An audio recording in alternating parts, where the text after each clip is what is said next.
possibly be the most critical and dangerous part of this mission. It is the thrill and honor of a lifetime to have been on this journey. For 10 days, NASA's Victor Glover, Reed Wiseman, Christina Cook, and Canadian Space Agency astronaut Jeremy Hansen lived inside the camper van-size Orion crew capsule. Wow, we have loved living in Orion. Today, they return to Earth after completing a figure-8 path around the moon. The capsule using the moon's gravity to help slingshot itself back home. Orion slows to under 20 miles per hour, gentle enough for a safe splashdown into the ocean. This mission represents the first time astronauts, including a black man, a woman, and a Canadian, have ventured this far into space, seeing the far side of the moon for the first time. You really felt like you weren't in a capsule. You'd been transported to the far side of the moon, and it really just bent your mind. It was an extraordinary human experience. Achieving that milestone meant the crew experienced a planned 40-minute communication blackout while passing behind the moon, something they describe as surreal. And we took about 3 or 4 minutes just as a crew to really reflect on where we were, and then it was right back into the science. And it is a surreal feeling. Artemis II sets in motion a long-term plan to return humans to the moon and eventually establish a lunar settlement.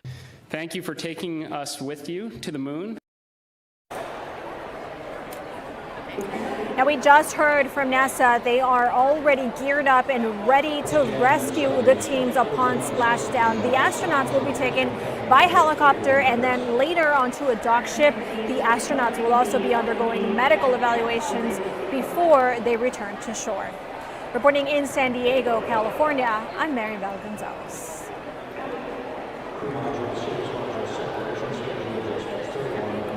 So they could hear me? They could hear. I don't know. Okay, Ecuador is next. Why?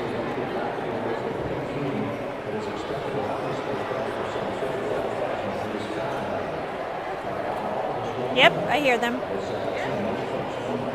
Hola, ¿me escuchan? Hola, buenas tardes.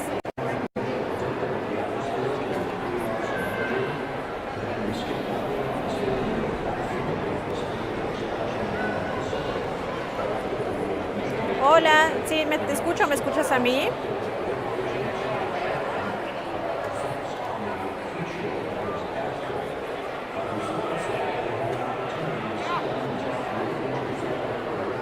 Hola.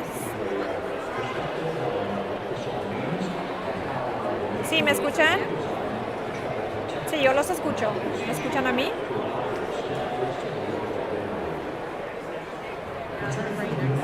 Listo. Sí, yo estoy lista.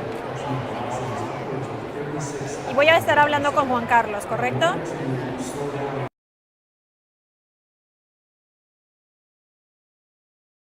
The force of Earth's gravity.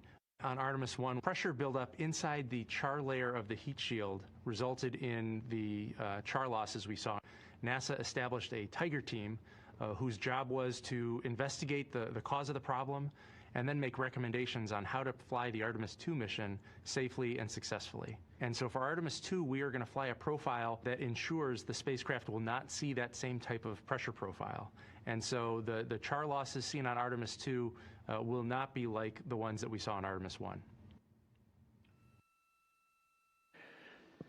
Rick Henfling indicated that the orientation of the spacecraft and the shortening of the distance of transit to the splashdown zone from the point of entry interface when we reach the top of the Earth's atmosphere, which will be coming up at 6:53 and 30 seconds p.m. Central Time, should do the trick in minimizing the deleterious forces against that heat shield that were noticed on the Artemis I mission. We think we see a beautiful sunrise over the west coast of Australia.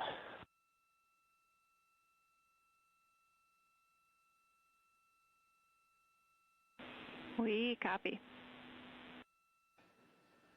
Commander Reed Wiseman reveling in his final hour in space on this mission as Integrity is passing over the southwest coast of Australia now at an altitude of some 7,600 nautical miles.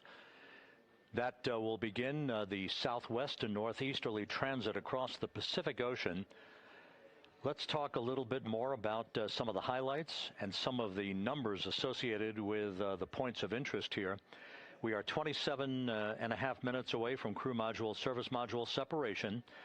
That will be followed about 3.5 minutes later by the raise burn that we've discussed, a 19-second burn of Integrity's thrusters to fine-tune its angle of attack as it enters the Earth's atmosphere. Entry interface is scheduled 47.5 minutes from now. That's the point at which we will reach the top of the Earth's atmosphere, traveling about 34,882 feet per second at an altitude of 400,000 feet.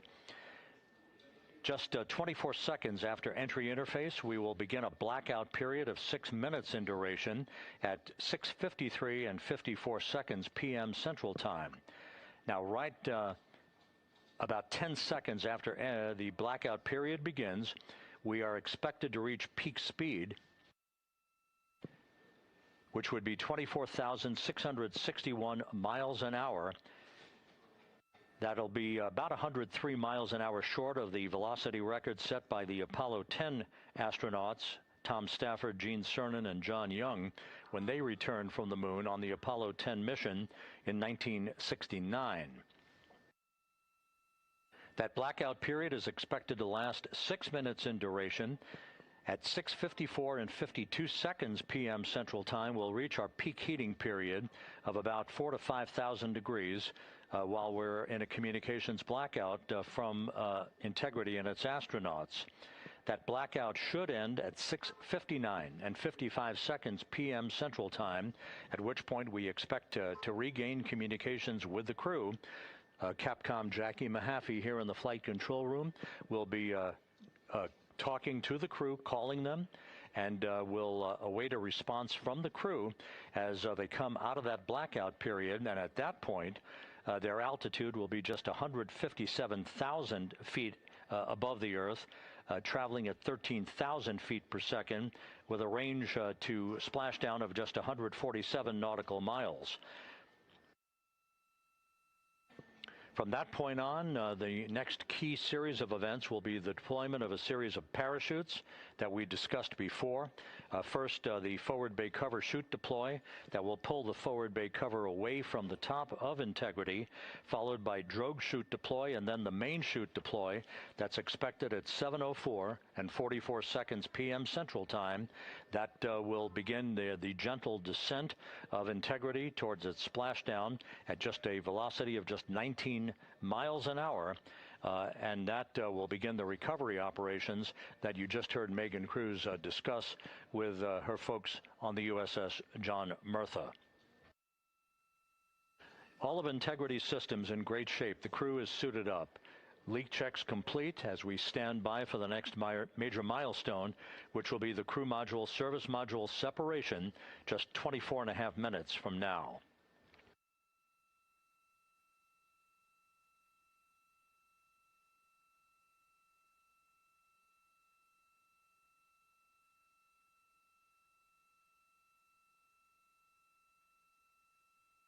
All of the activities from the start of entry interface to the point of splashdown will be quite rapid fire, just 13.5 minutes from the point at which we begin descent into the Earth's atmosphere till splashdown.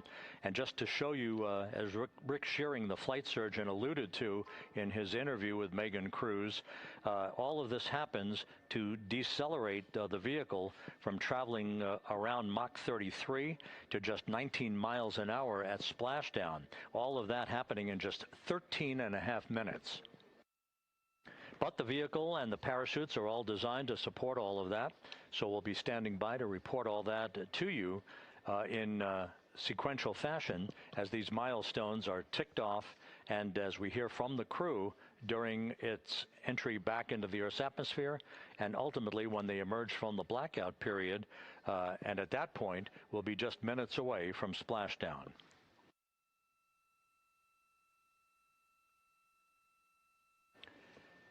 So with all of those preparations ongoing, we can return here briefly for another report from the USS John P. Murtha and Megan Cruz. Megan?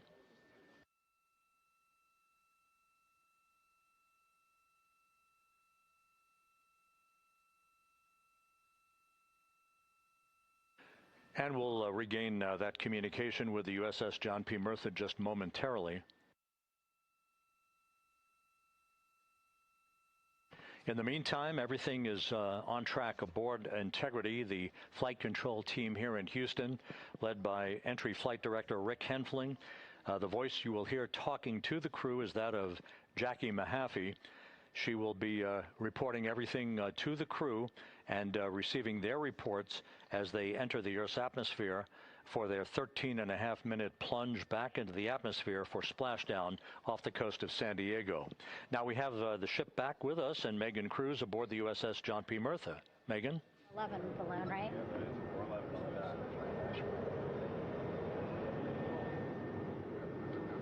Hey, Rob, yeah, the excitement is really building here on the ship. I'm watching right now one of the weather balloons being lofted up from the ship. Again, weather balloons, very important for us to make sure that we are tracking the right kind of weather and also the data that's needed for what's called our Sasquatch team. Again, it's a team out of NASA that basically makes sure that the debris that comes off of Orion, again, some of those pieces of the parachute system, make sure that they don't fall on us here in the sea, and also our aerial assets, our folks in helicopters. So watching that float away right now. But with me right now is Captain Eric Kenny. He's the commanding officer of the John P.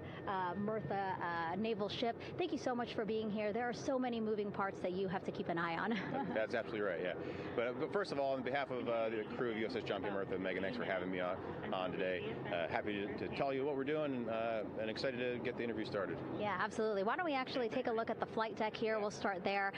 Basically, we also, while watching this weather balloon float away, we noticed all 4 helicopters leave the flight deck. We now have an empty flight deck. We had 2 imagery helos as well as the 2 crew helicopters that will go recover the crew. This is just one of the many things that, again, our ship of 550 people, it's something that you oversee as commanding officer. Yeah, absolutely. Every commanding officer, I would say really every naval service member, our priority is always safety. And as the commanding officer, I take that as one of my primary roles here on board. Mission accomplishment is important, safety always. So my day really has, I would say my message to the crew has sort of changed over the past 24 hours. As we're leading up to today, we've been building up the excitement and motivating the team for the training that we've executed. But really over the past 24 hours, now I'm trying to get us to slow down a little bit. Trust our training, right? Don't believe all the hype. Don't believe everything that's going on. Just let's trust what we've done to get to this point. And if we do that, we'll be successful today. Mm-hmm. And also part of the big success is obviously the coordination between NASA and the U.S. military. How does it feel being able to support the human space program we have? Yeah, I mean, since 1959 with Mercury, Gemini, Apollo, the history between NASA and the Navy has been in lockstep. But like any other skill, if you don't practice it regularly, that skill atrophies. So we've had a few decades off from that. But, over the past 4 or 5 years, really with this ship over the past year, we've constantly trained and working for this moment right here. Building up the hype, but to get to this point today, to be able to trust all the training we've done. We've worked with, working with NASA, the Air Force, the medical team, dive team. You want to talk about high-performance organizations coming together, working in unison? We are seeing that here on board the USS John P. Murtha, and I can't be more proud of all the work everyone's doing. Yeah, you had some great words this morning saying just that, again, that it's really nice to see everybody working together and so excited. I mean, you just became the commanding officer of this ship back in February. How does it personally feel for you to be a part of this historic moment today? Is a pinnacle of any naval officer's career. That being said, as my change of command was approaching, and I realized that Artemis was going to be in the window here, to say that I'm humbled and honored to be here is an understatement. What really just excites me is the opportunity to see this crew, who has been training so hard over the past year plus, come together. It is what inspires me. Listening to NASA and the ownership and pride they take. They make my crew better. I think we're making NASA better together. That synergy is something that I'm happy to see and hopefully take forward with me in my career. Yeah, it's all about partnerships. We couldn't do it without you, and we couldn't have gotten to the moon without our international partners as well. So thank you so much, Captain. It was really great to have you here today. Thanks, Megan. Awesome. All right, Rob, back to you. Thank you, Megan. Back here in Mission Control in Houston. We just had a quick view of the crew. We'll get that view back, and there they are again. Here in Mission Control, the entry team of flight controllers led by Rick Henfling and Jackie Mahaffey serving as the spacecraft communicator. We have just handed over communications links from the Deep Space Network that we communicated with the crew through from the time of the translunar injection burn back on April 2nd. We've just handed back to the Tracking and Data Relay satellite system as we prepare for the crew module service module separation that will take place just 17 minutes from now. With the Earth looming in front of Integrity as it barrels back for a splashdown of the Pacific just 50 minutes from now, we're just 5,700 nautical miles from splashdown. Just one other quick note about the comparison from the Artemis I entry profile to the Artemis II entry profile and how that is serving as a extra layer of protection for Integrity's heat shield. The Artemis I entry had an entry range of some 3,178 nautical miles, a very long downtrack and a very longer period of exposure to heat loads than we're experiencing tonight. It also had that skip entry profile that we discussed earlier, dipping into the Earth's atmosphere, then back out, then back in. It was about 20 minutes of exposure. Integrity, Houston, comm check on TDRS. Jackie, we have it loud and clear on TDRS. We have you the same.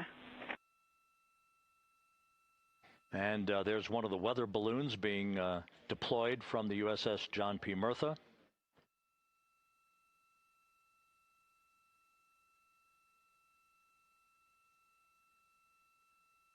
So the Artemis I entry had the vehicle. Any update on GPS? We haven't seen it track in yet.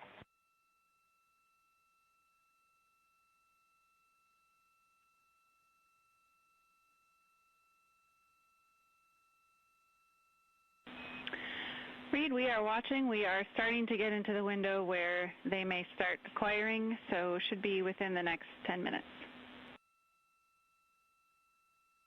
Okay, sounds good. We're holding at step 17 and getting ready for CMRCS hot fire.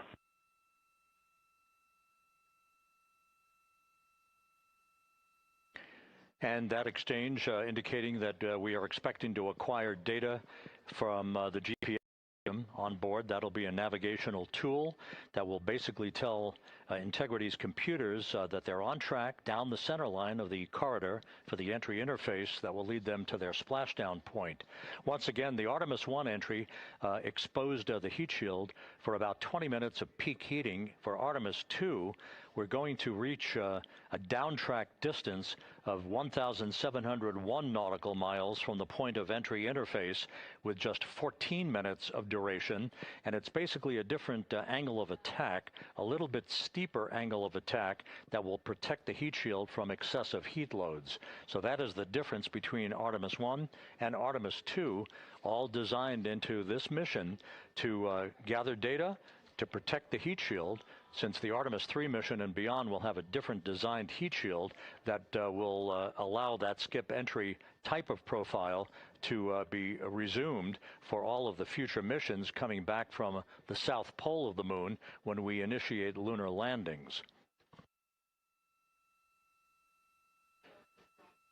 So we've handed over to the Tracking and Data Relay satellite system. That's where we'll have communications for the rest of the flight. Just to give you some time hacks here, we're 13.5 minutes away from crew module, service module separation, and just 17 minutes away from the raise burn, that 19-second firing of the thrusters that will basically be the final fine-tuning of the angle of attack for Integrity as it enters the Earth's atmosphere.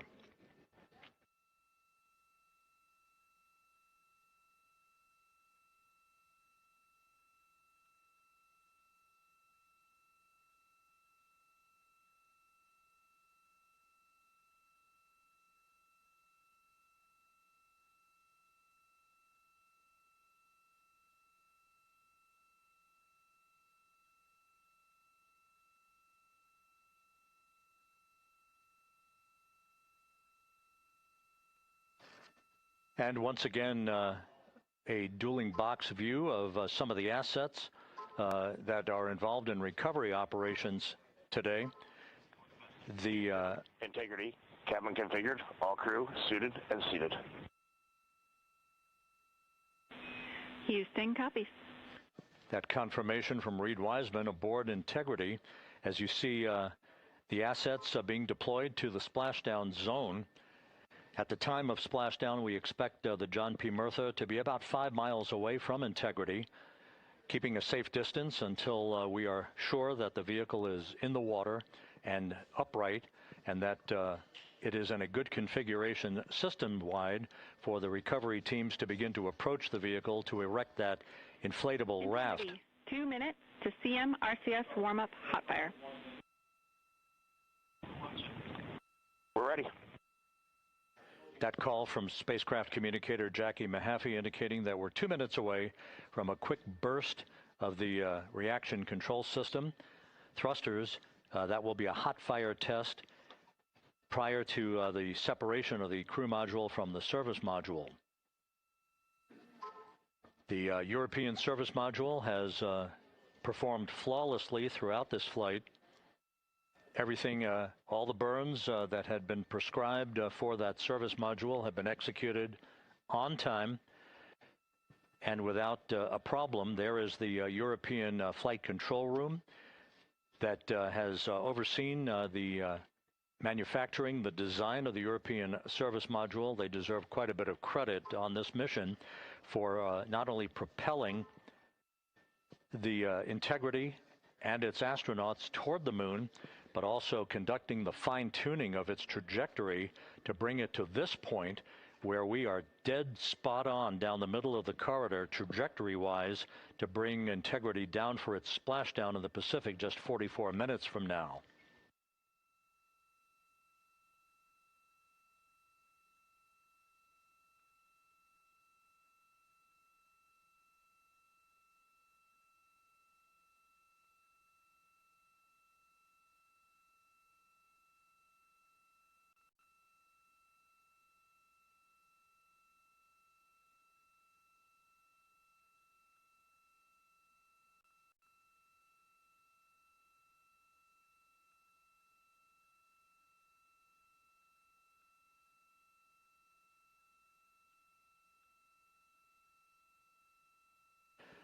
What you're looking at is a computer-generated visualization based on real-time telemetry from Integrity, currently traveling about 16,000 miles an hour.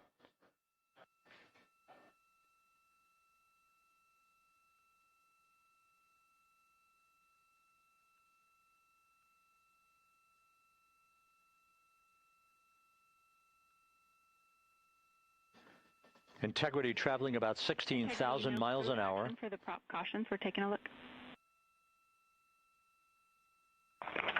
Copy that. Now just about 5,100 miles from Earth.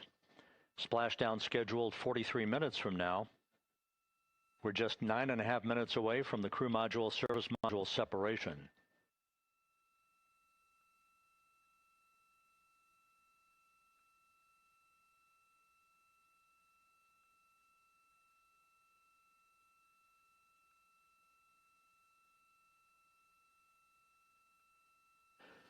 We are confirming. Integrity, we are assessing details, but so far looks like a good hot fire. Looks good on board, Jackie. Thank you. And Jackie Mahaffey took the words out of my mouth. I was just about to say that we had a good hot fire test of the thrusters in advance of the crew module service module separation that's coming up just 8.5 minutes from now. This will begin the period in which we will have rapid-fire succession of critical activities on board that will lead to entry interface just 28 minutes from now, where the vehicle will enter the Earth's atmosphere at an altitude of 400,000 feet. The time of entry interface, 6:53 and 30 seconds p.m. Central Time.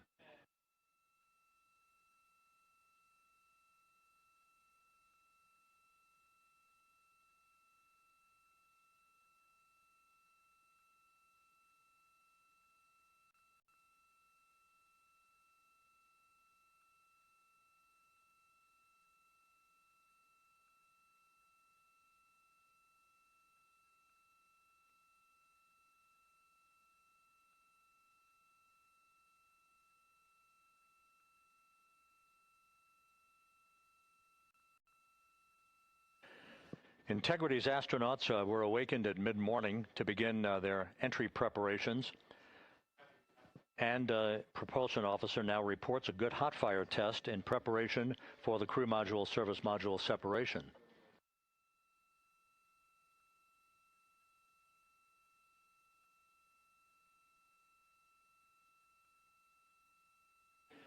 We're now inside 41 minutes until splashdown. Integrity Houston, we have confirmed a good CMRCS hot fire. And although we are not seeing GPS acquired yet, you can skip the troubleshooting steps in 157 for now. Integrity copies.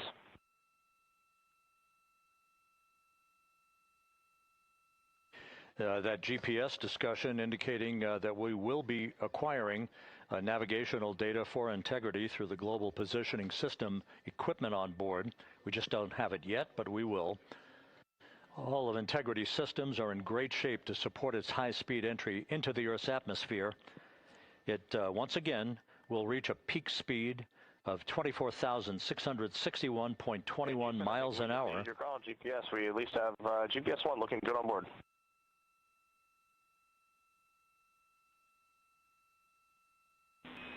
We are confirming.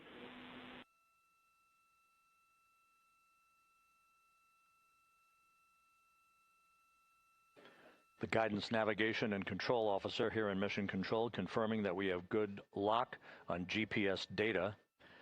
We are on a communications link now through the Tracking and Data Relay satellite system. Now, following splashdown, we're going to lose that link and go to what's called a VLDR, a very low data rate communications link, so that we can talk to the crew inside Integrity as they are on the water. Integrity, confirm we do see good GPS. We do too, especially GPS 1 is accepting in nav channels 1 and 3.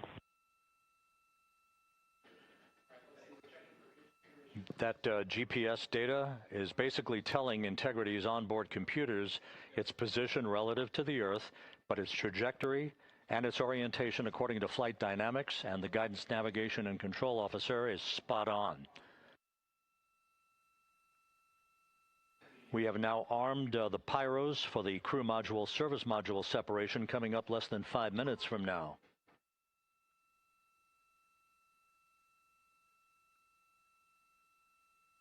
Once again, just 10 seconds after entry interface, we will see Integrity reaching its peak speed of 24,661.21 miles per hour. That will be just seconds before we begin a 6-minute blackout period. Integrity Houston, your vehicle is in a good config for CM-SM SEP and go for CM raise. Houston, we see the same on board and copy go for CM raise.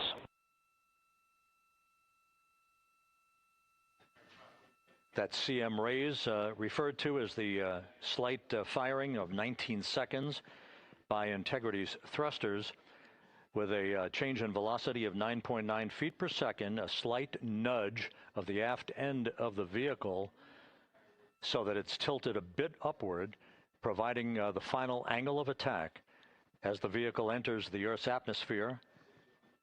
This being the mitigating factor that will reduce heat loads on the heat shield as we reach a point downrange from the start of entry interface, some 1,701 nautical miles to the splashdown site.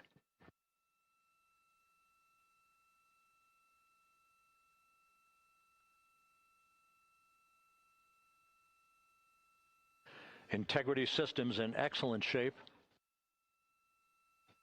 We are currently 3,300 nautical miles left in this mission. Splashdown scheduled 36 minutes, 39 seconds from now.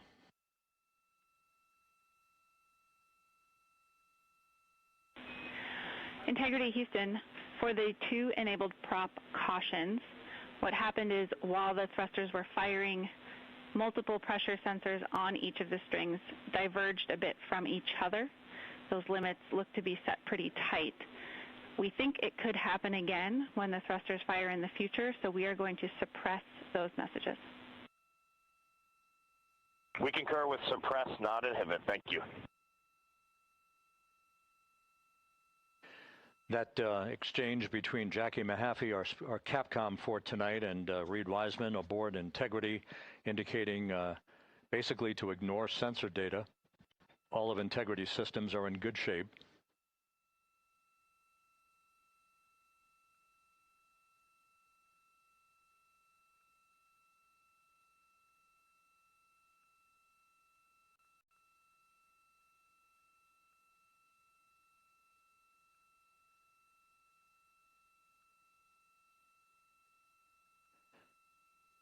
Now, coming up on about 90 seconds till the crew module, service module separation.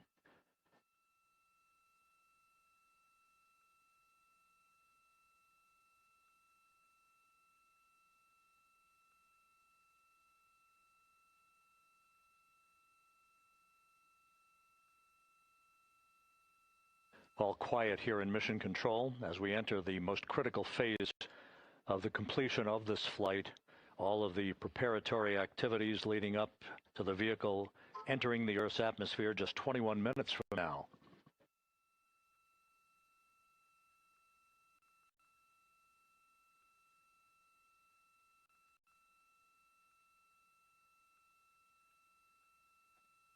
Coming up on 1 minute. Mark 1 minute till crew module, service module separation.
And we have confirmation of crew module, service module separation.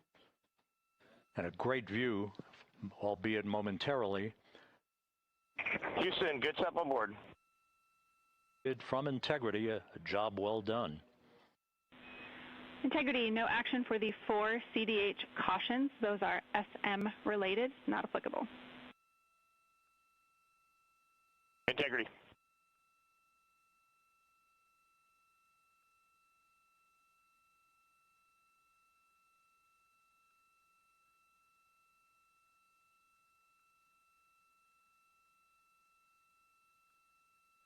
So, with Integrity now flying free on its own for the remaining 32 minutes of this mission. Next up, the raise burn, a 19-second firing of Integrity's thrusters. Good GPS 2.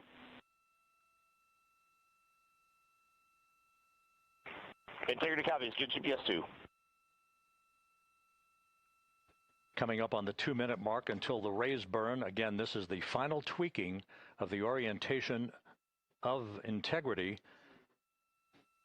to put it in the right angle, if you will, the angle of attack that it will fly in during its entrance into the Earth's atmosphere. Entry interface now just 18 minutes, 25 seconds away. This is a visualization, but driven by real-time telemetry. This is the maneuvering of Integrity to the raise burn orientation. Just 2,800 miles from Earth.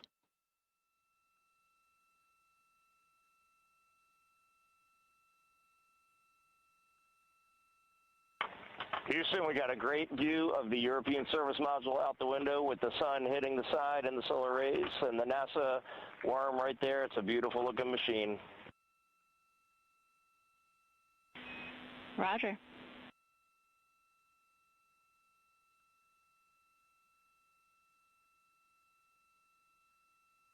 And we have completed the maneuver to the raise burn orientation. 1 minute away from the raise burn.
And the crew module raise burn is underway, a 19-second firing of the thrusters, and we have a completion of the burn.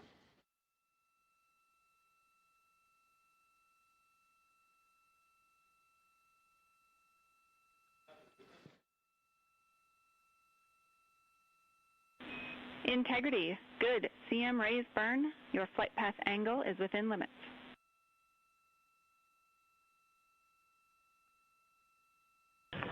Integrity copies. Looks good on board, Jackie.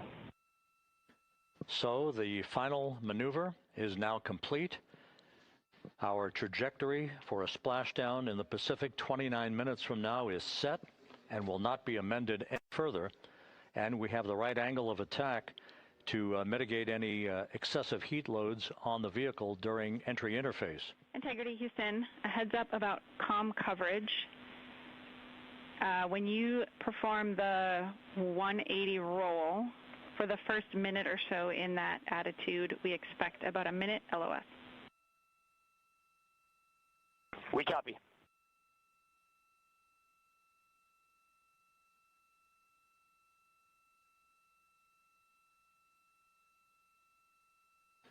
So for those who are watching the series of events coming up, we will enter the first traces of Earth's atmosphere 14 minutes, 45 seconds from now. 6:53 and 30 seconds is what is pegged for entry interface at an altitude of 400,000 feet, traveling at approximately 34,800 feet per second, range to touchdown or splashdown 1,701 nautical miles. 24 seconds after entry interface, we will enter a 6-minute blackout period in which we will lose communications with the crew. This is expected due to the buildup of plasma around the vehicle. That's an ionization effect due to the collision, if you will, of the velocity of the spacecraft with the friction of the Earth's atmosphere. That 6-minute blackout is expected to begin at 6:53 and 54 seconds p.m. Central Time. During that period of time, we will reach our peak speed of 24,661 miles per hour.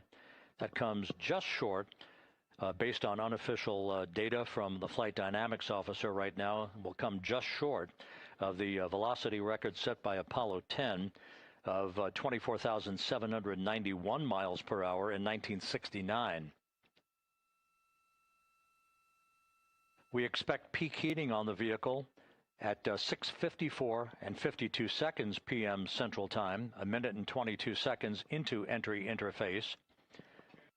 At that point, we will be just 204,000 feet above the Earth, traveling at 33,000 feet per second. The blackout period is expected to last 6 minutes. We expect that blackout period to end at 6:59 and 55 seconds p.m. Central Time. From the end of the blackout period until splashdown, it is just 7 minutes, at which point we'll start deploying the series of parachutes to slow Integrity down to an ultimate splashdown velocity of just 19 miles an hour. We see the same, waiting for the 180 rolls.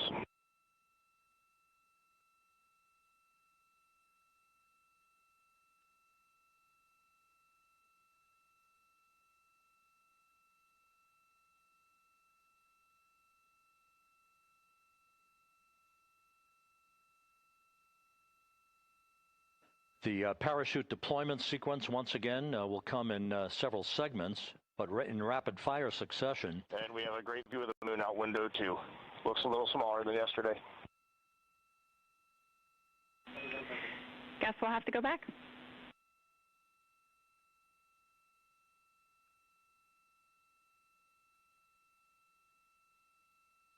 Reed Wiseman and Jackie Mahaffey exchanging discussion on a view of the moon that Integrity's astronauts are seeing in the final minutes of this mission that will be completed with splashdown just 25 minutes from now. 3 forward bay cover parachutes will be used to pull the forward bay cover off the top of the vehicle. Then 2 drogue parachutes will be deployed to slow and stabilize the crew module during its descent, followed by 3 pilot parachutes that will lift and deploy the main parachutes from the forward bay. The final sequence will have 3 main parachutes deployed. These will be 116 feet in diameter, each main parachute approximately 265 feet long when reefed. The parachutes will ultimately slow Integrity down from its peak speed of almost 33 times the speed of sound to a gentle 19 miles an hour at splashdown.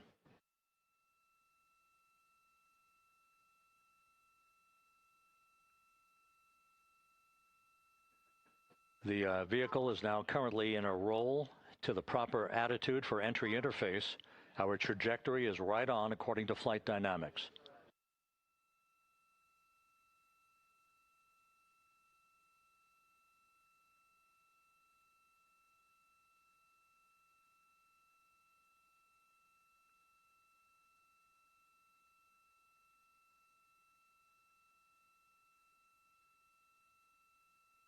Integrity is on a trajectory from southwest and northeast across the Pacific Ocean, descending at a rate of 15,000 feet per second.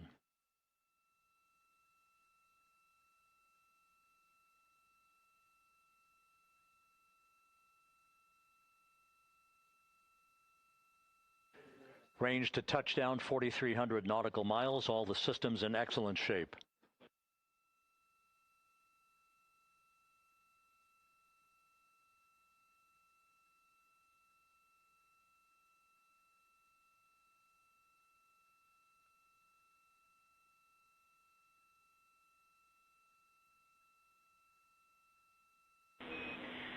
Integrity, Orion in the EI roll 180 attitude. Looks good on board, Jackie.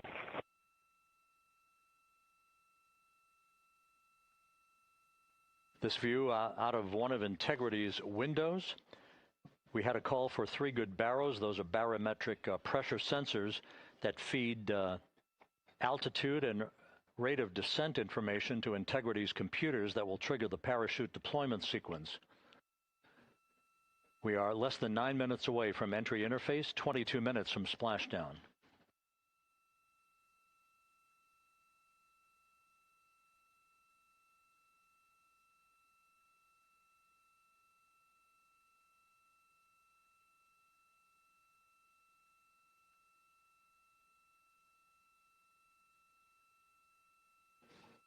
You can see the reflection of one of the crew members in the window.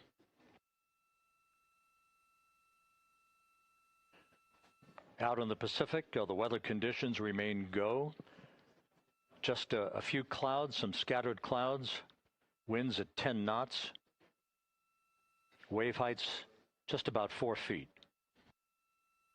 A gentle day in the Pacific for the homecoming of Integrity's astronauts.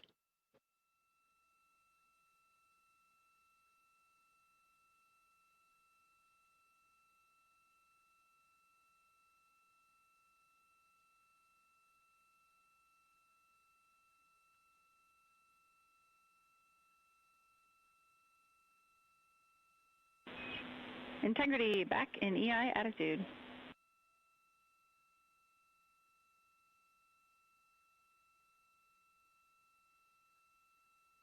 We see the same on board, Jackie.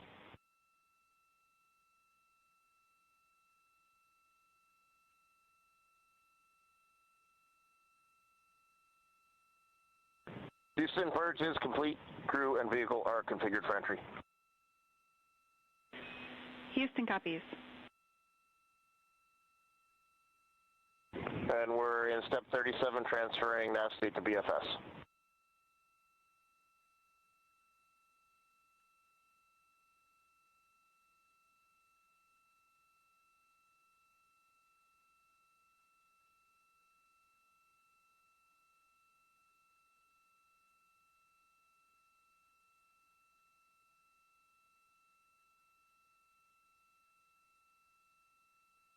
And Houston, in instruction 509, we are not below 0.2.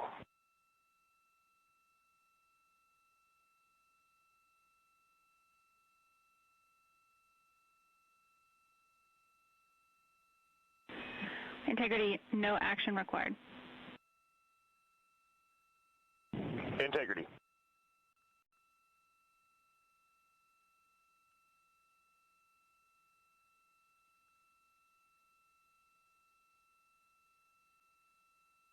Now 6 minutes away from entry interface, we will hit the first traces of Earth's atmosphere at an altitude of 400,000 feet, traveling about 34,882 feet per second. Ranged splashdown at that point will be 1,701 nautical miles.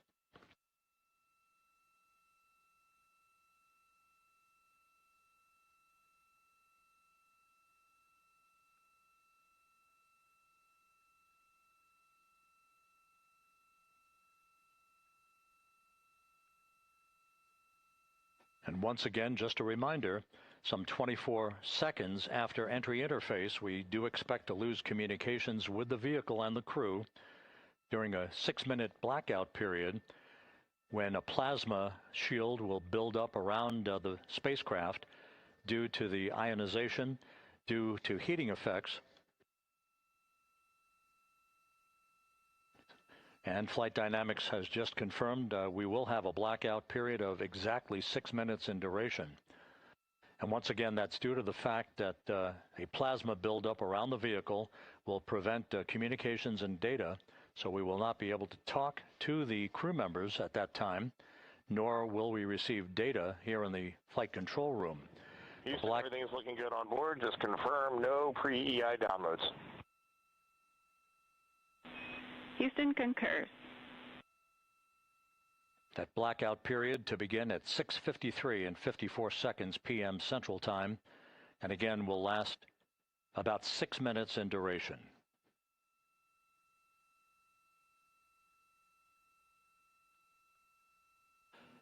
We're 4 minutes away from entry interface.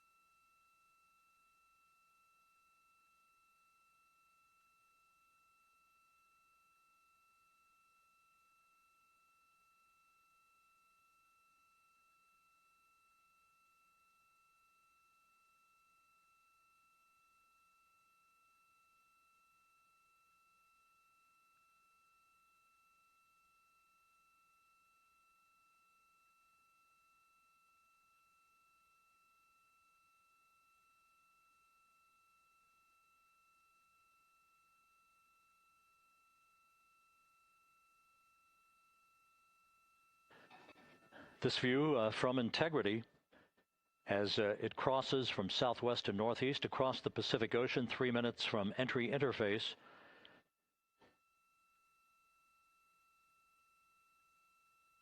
"16.5 minutes till splashdown."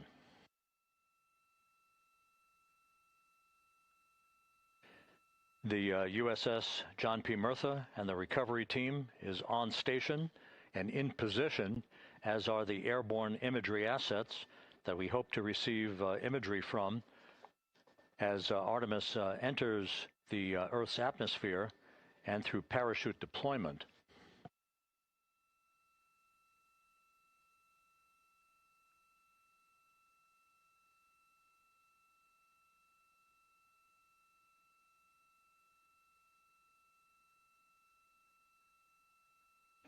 All of Integrity's systems are in great shape. The crew is ready to complete its mission just 15.5 minutes from now.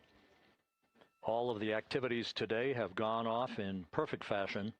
No issues with the vehicle, no issues with the crew. And the weather at the splashdown site is go.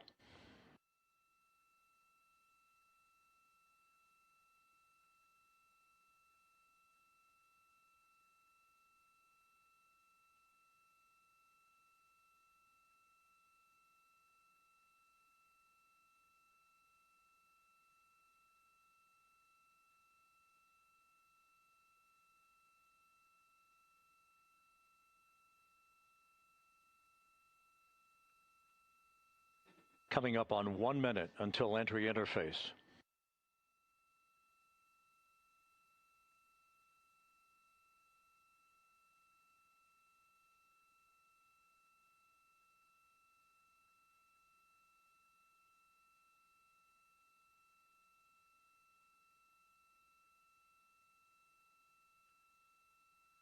Mark 1 minute until entry interface.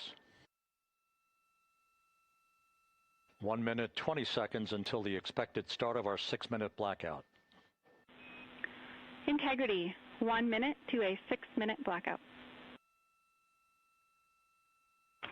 Integrity.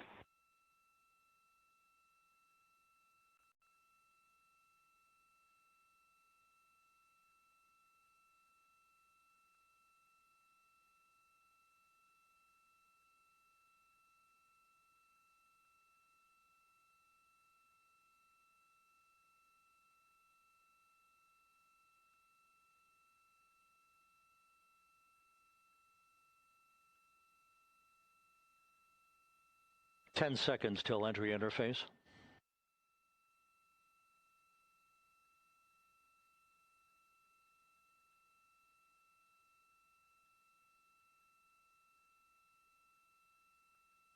And we have crossed the threshold, now entering the Earth's atmosphere. We're at 400,000 feet, traveling 34,800 feet per second.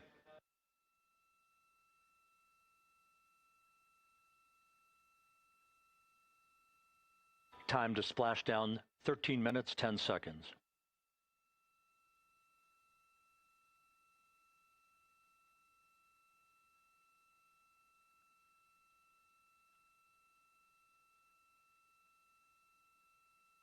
And as predicted, we've entered our communications blackout. This will be a 6-minute blackout period. No voice, no data from the crew.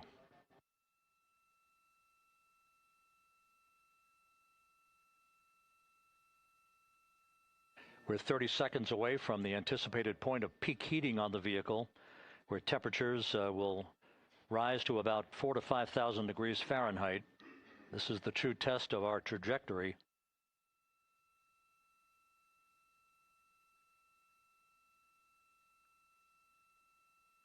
And from the G5 aircraft in the vicinity of the splashdown zone, this view of Integrity. So that pinpoint of light shows the vehicle as it enters the period of peak heating in the Earth's atmosphere, the first tug of gravity being felt by Integrity's astronauts since their launch back on April 1st.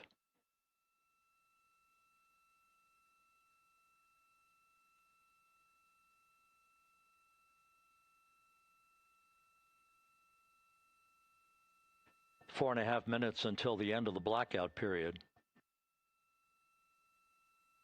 Time to splash down, 11 minutes, 33 seconds.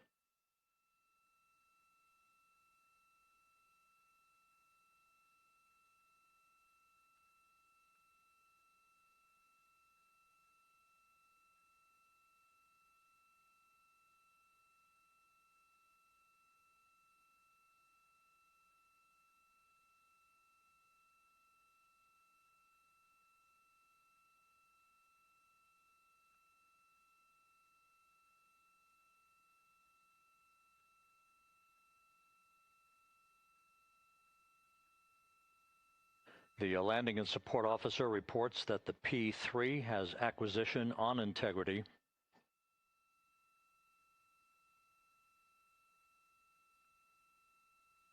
3.5 minutes left in this blackout period. This is a visualization of the plasma buildup around the spacecraft and the repelling of that heat on Integrity's heat shield.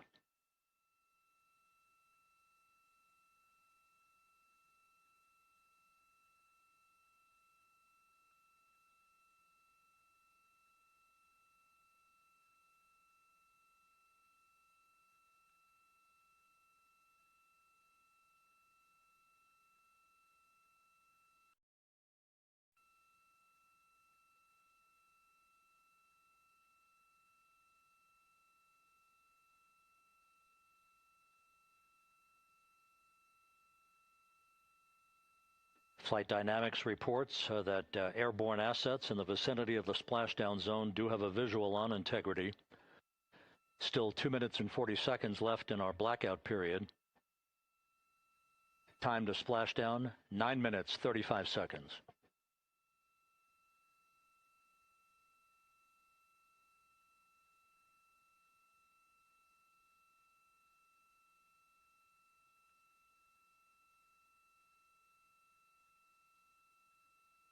Multiple airborne assets as part of the recovery team all have visuals on Integrity.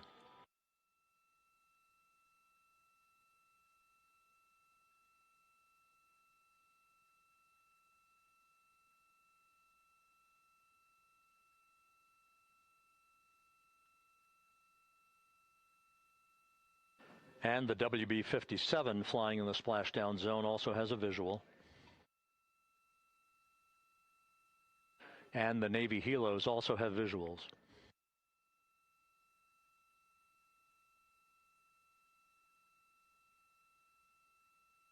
We're still in the blackout period. Still do not have communications from the crew.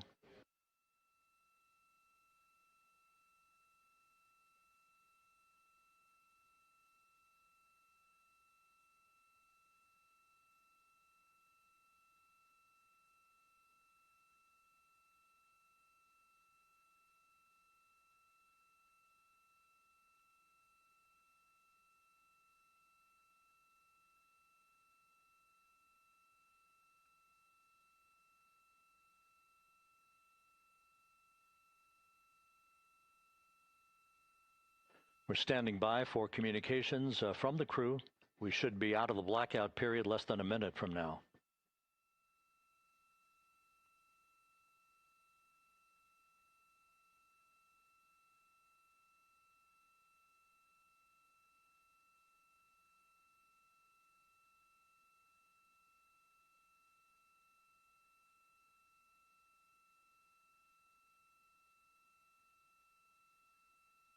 We are now processing data from Integrity.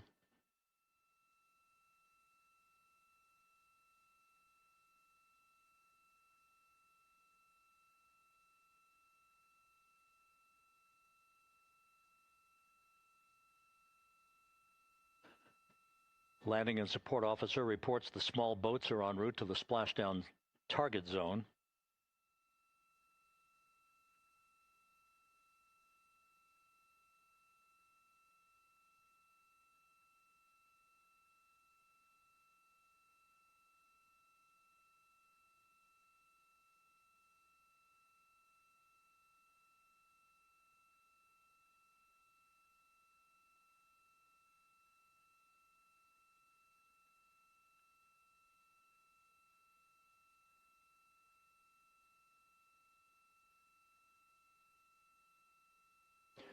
Passing through 150,000 feet, our trajectory is perfect. We're getting intermittent views of Integrity. Still waiting to establish voice communication.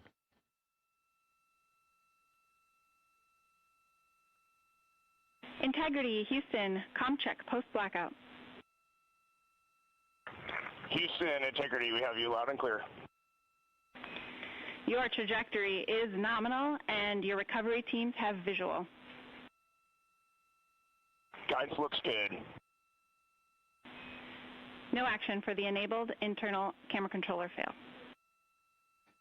Big cheers from the viewing room here in Mission Control as voice communication reestablished with Commander Reed Wiseman. For America and a waiting world, Integrity is 5.5 minutes away from coming home.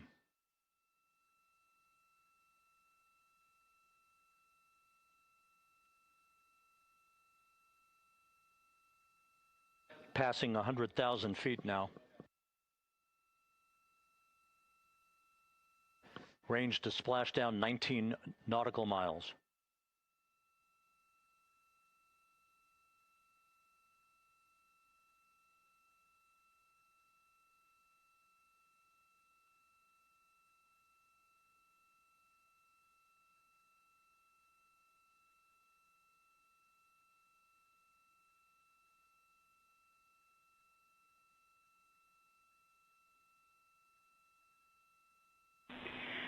Integrity impact to the camera controller fail is no cab 1 views of the chutes.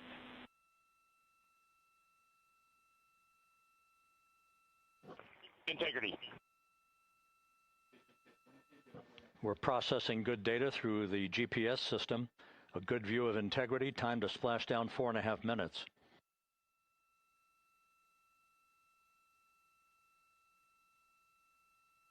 And a view of Integrity from the WB-57. We're at 50,000 feet.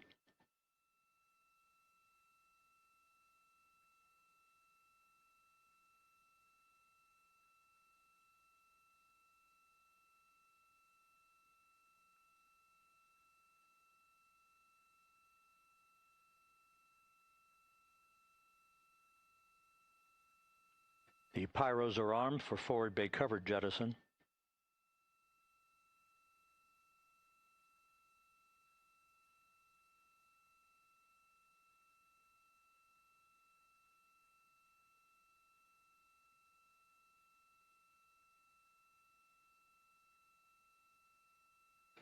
And there go the first series of parachutes, and we're on drogues. And Houston, we're visual 2 drogues out the window. 2 good drogue chutes. Next up. We copy, we see them. Next up, the deployment of pilot parachutes that will pull the main chutes out. Time to splash down 3 minutes and 10 seconds.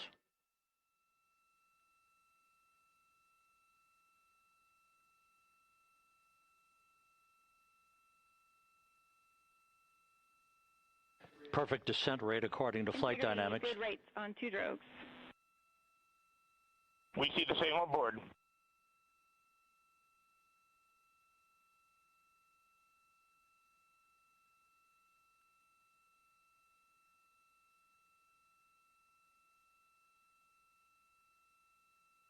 Passing through 10,000 feet, still on drogues.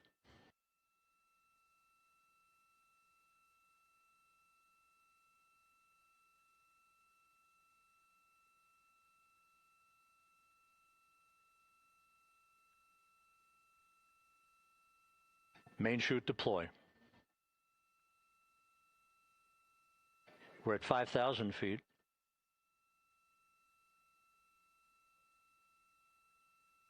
Search and recovery beacon has been activated on Integrity.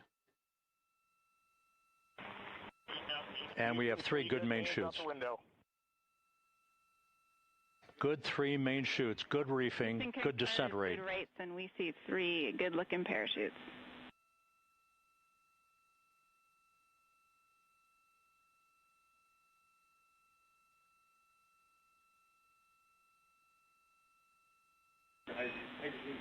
Integrity. Cabin pressure indicates no need for hydrazine checks. Integrity copies. This is a perfect descent for Integrity. Its crew sounding hale and hearty on board. Time to splash down 1 minute, 15 seconds.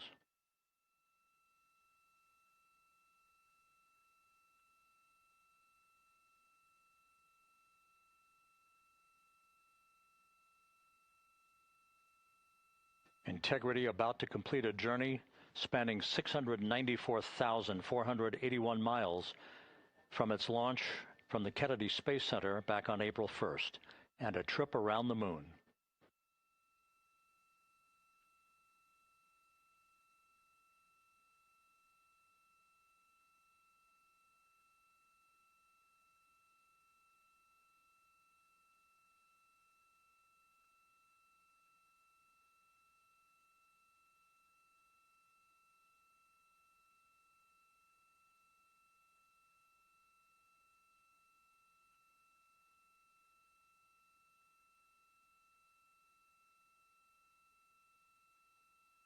passing through 1,000 feet.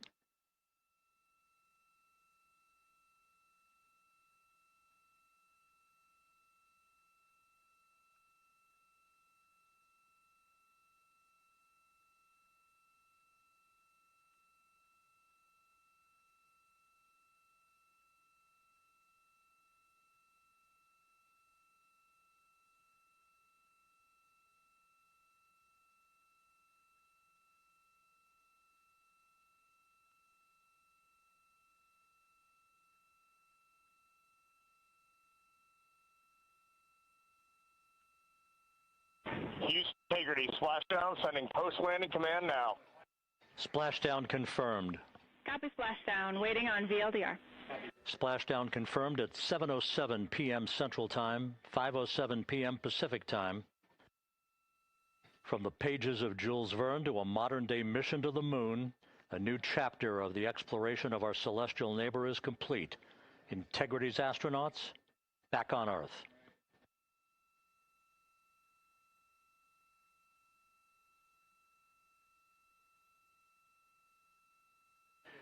And the landing and support officer reports the vehicle is stable 1. We still will be deploying the crew module uprighting system to maintain that orientation. A perfect bullseye splashdown for Integrity and its 4 astronauts.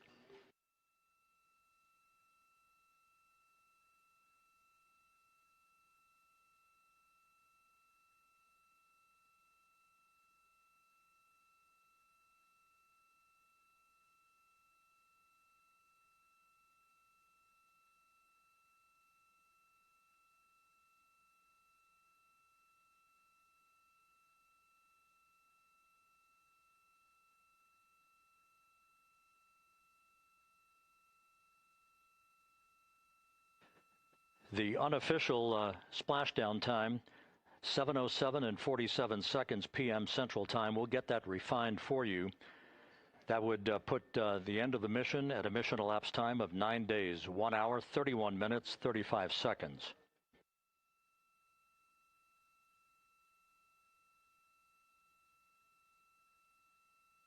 And we're configuring for very low data rate.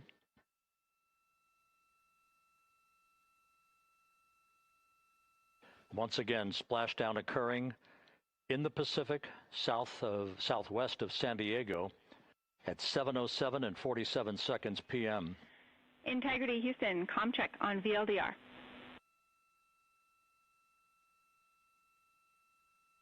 Houston, we have you loud and clear on VLDR. How us?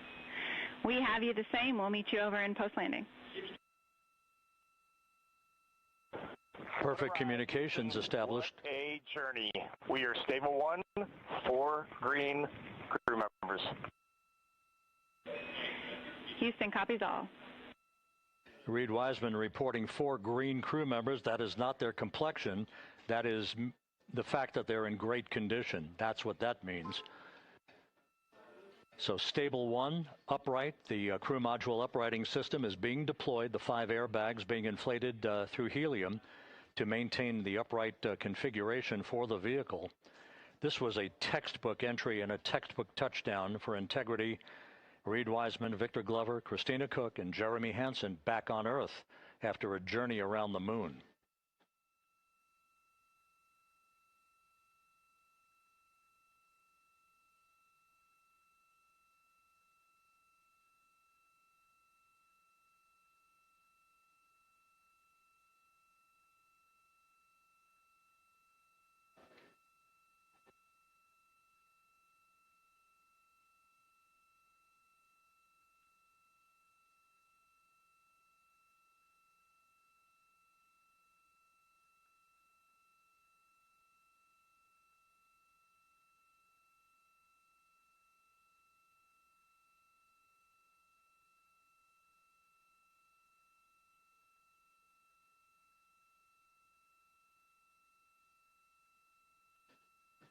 We continue to monitor the functioning of the CMOOS system. The airbags are being inflated to maintain a stable 1 or upright configuration. And there's a good view from one of the naval helicopters hovering overhead. Reed Wiseman reporting 4 green crew members, meaning they're all in excellent shape.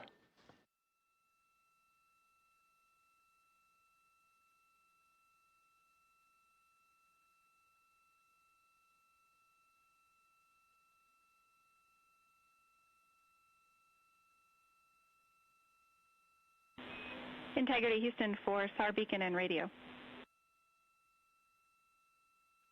SAR beacon is in for 06, and we're powering the radio now. Go ahead.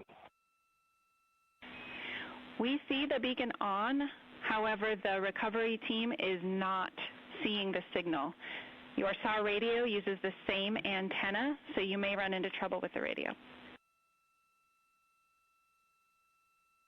Okay, copy. And we are also powering up the sat phone now.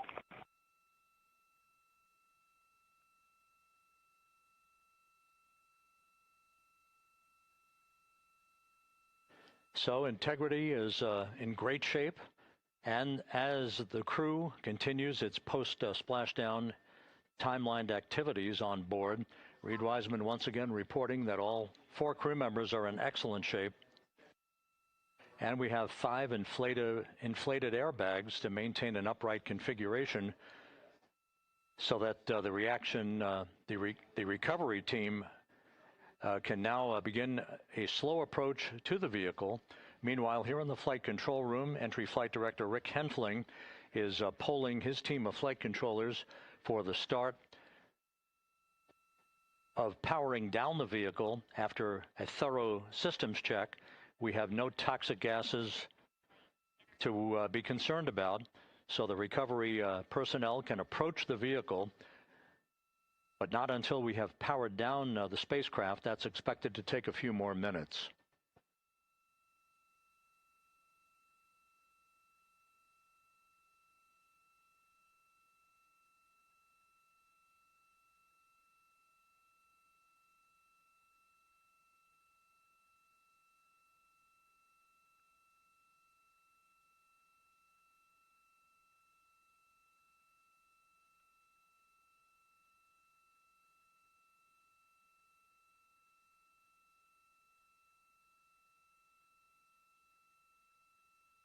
Integrity back on Earth following its historic flyby of the moon.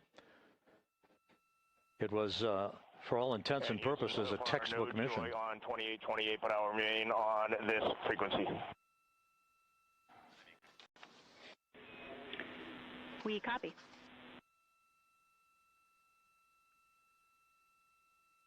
Reed Wiseman indicating some trouble with the SARSAT phone on board. But that's not an issue. What is more important is that the vehicle is solid. No issues as we begin the power down of the vehicle to begin the recovery process.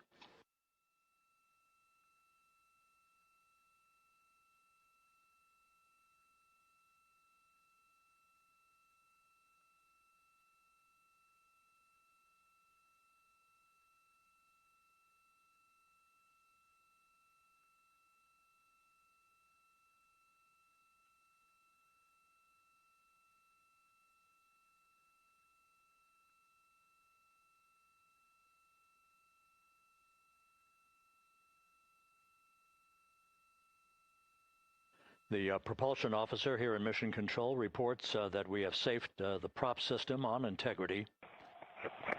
Can you say again that was very weak and broken?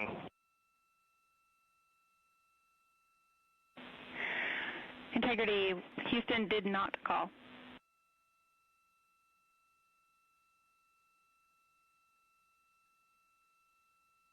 Copy that, Houston. It might have been on the SAR radio. Stand by.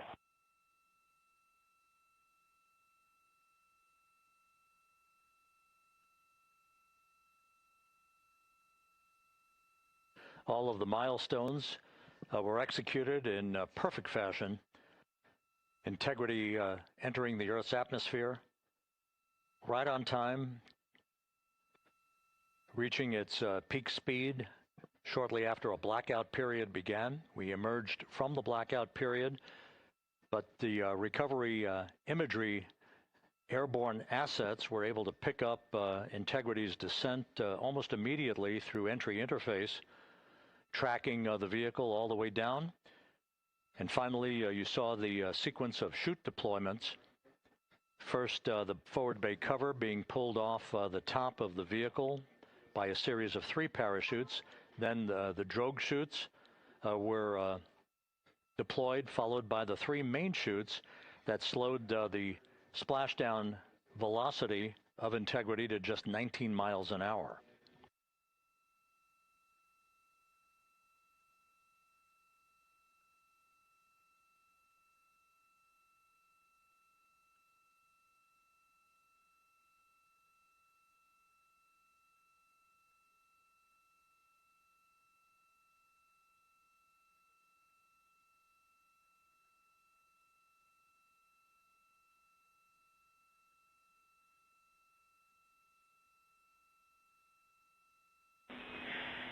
Integrity, Houston, with no joy on SAR and SAT phone, we'd like you to command an additional 15 minutes for a total of 30-minute power down delay.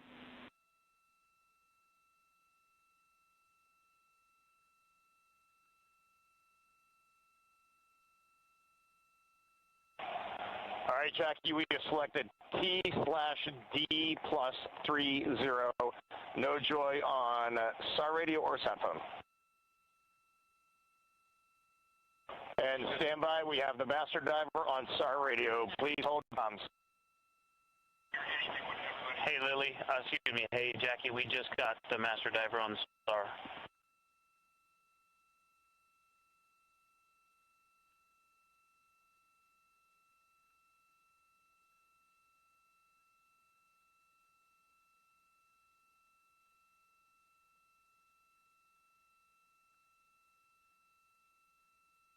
A good view of one of the fast boats. Integrity, Houston, if you are happy with your comm with master diver, you can go back to the 15-minute power down. Okay, stand by. Yeah, we'll confirm here in a second. The crew on board Integrity coordinating with the flight control team in Houston here in Mission Control on the timing of the power down of the vehicle, which will be the precursor to the recovery teams approaching the spacecraft. There are no issues with Integrity. We've had a bit of broken capability in establishing a SARSAT or satellite phone communications capability between the crew on board Integrity and the recovery team. That will get sorted out here shortly. There's plenty of cooling on board Integrity, so there's no rush to begin the power down. To call you on the sat phone and not getting an answer there either. Concur. We haven't had anything come through.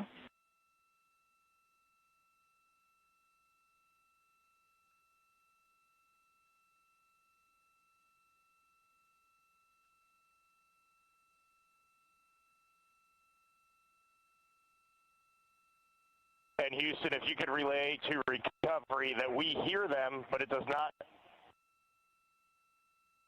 appear as though they are hearing us.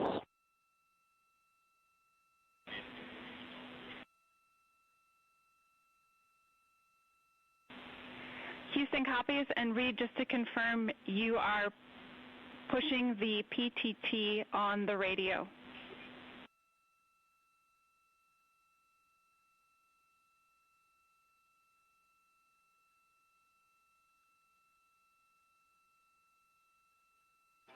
So as we continue to sort out the communications between Integrity and the recovery teams, we are standing by for the initiation of the power down procedures that, as you see, the recovery teams are moving towards the side of the capsule.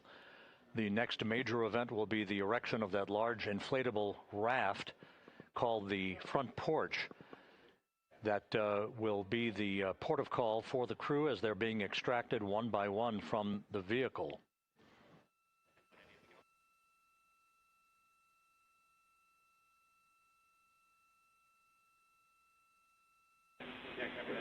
Integrity, Houston, for sat phone, we are going to attempt to call you.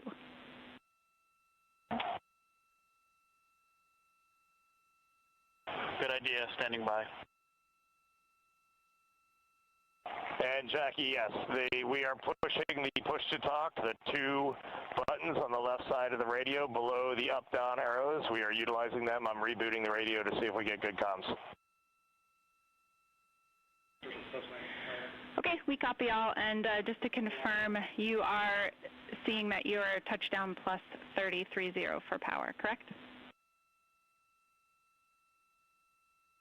That's affirmative.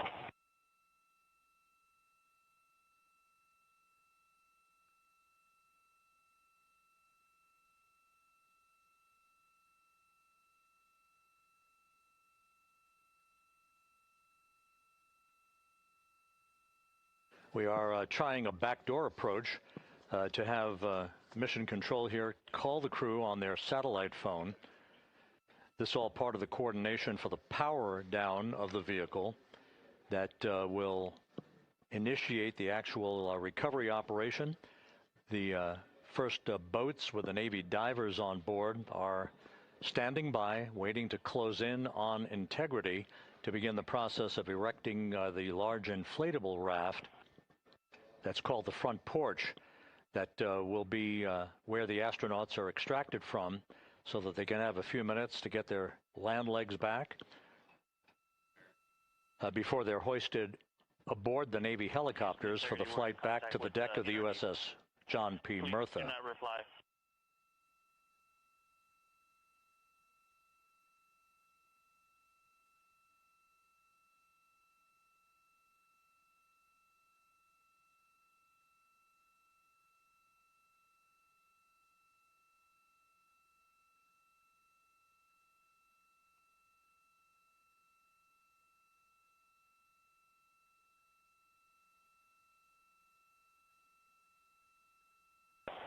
And Houston, please don't reply. NRD, very weak,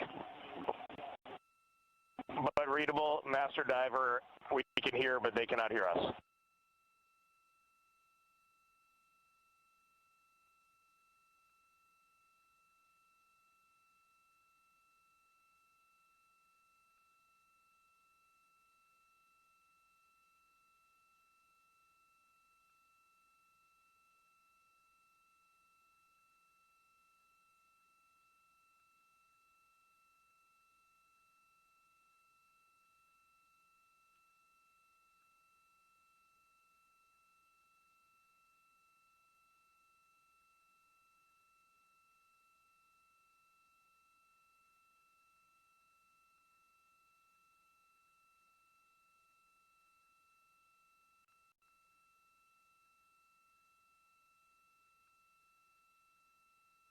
And Houston on OE1, is there any chance to tie us into NRD?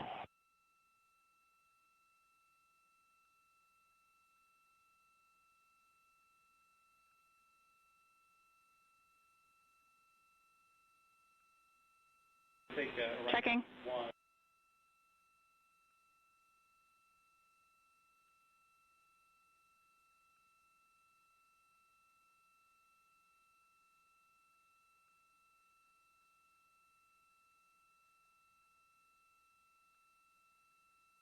This is Mission Control, Houston. While we stand by for the establishment of communications between Integrity and the recovery team that is basically standing by very close to the spacecraft, we're going to go to the deck of the USS John P. Murtha, where Megan Cruz is standing by with Administrator Jared Isaacman.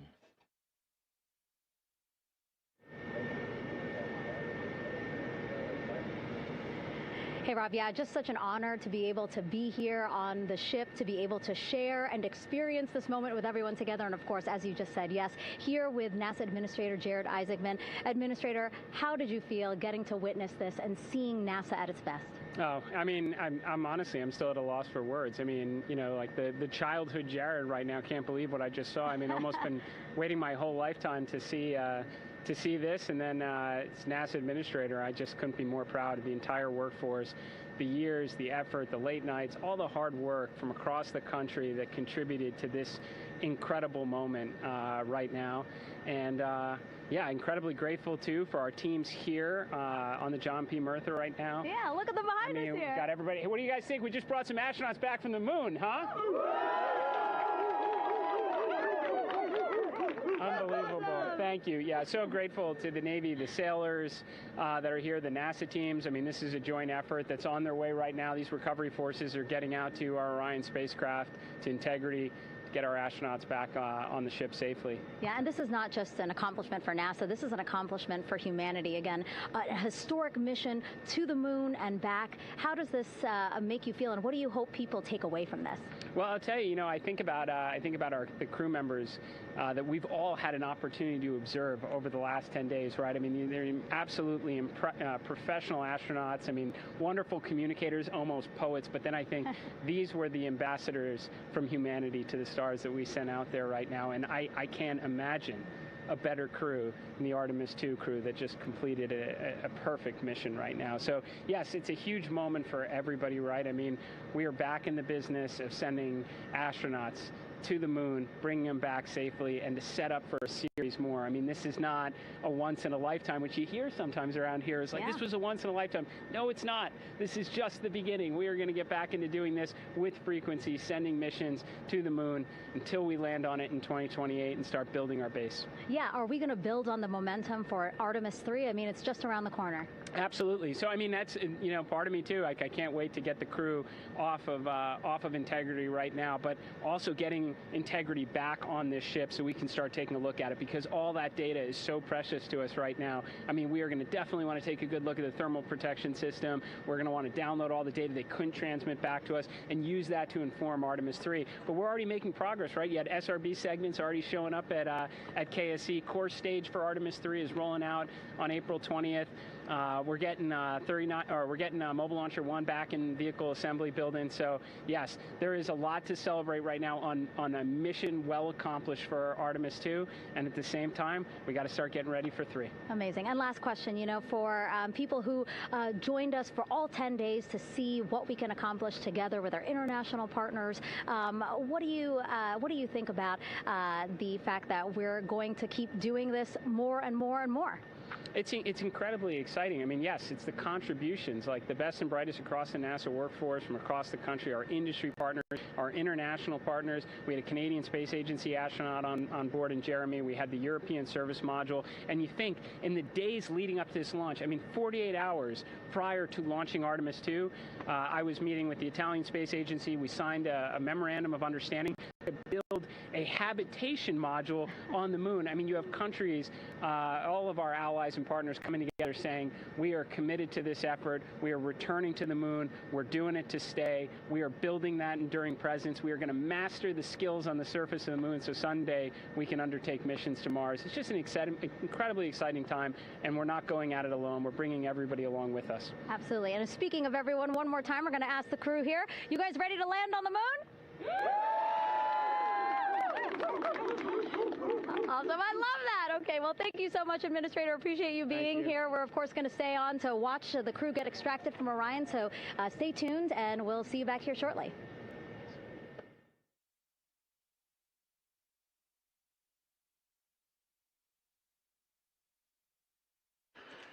Thank you, Megan, and thank you, Administrator Isaacman. We are in the process of working to establish that communications link and to establish the procedures that will lead to power down of the spacecraft, which is gently bobbing in the Pacific following a bullseye touchdown that occurred at 7:07 p.m. Central Time, 5:07 p.m. Pacific Time, 2.5 hours before sunset in the Pacific southwest of San Diego. We have once again heard from the crew during that interview opportunity with the administrator, and we have 4 healthy crew members on board.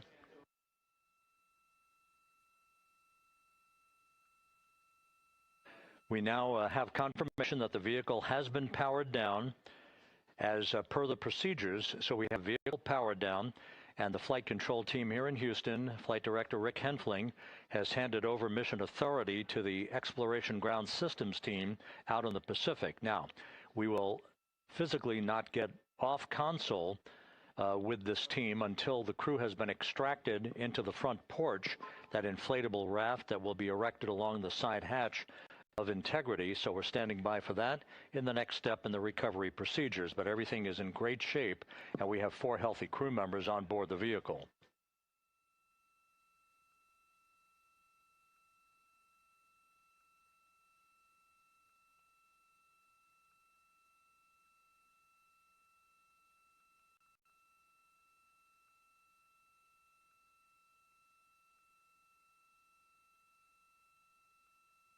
All of the entry events went by the book, no issues, perfect trajectory for integrity that was culminated with one final raise burn to improve the angle of attack for the vehicle as it entered the Earth's atmosphere. All of that flight dynamics computation worked like a charm.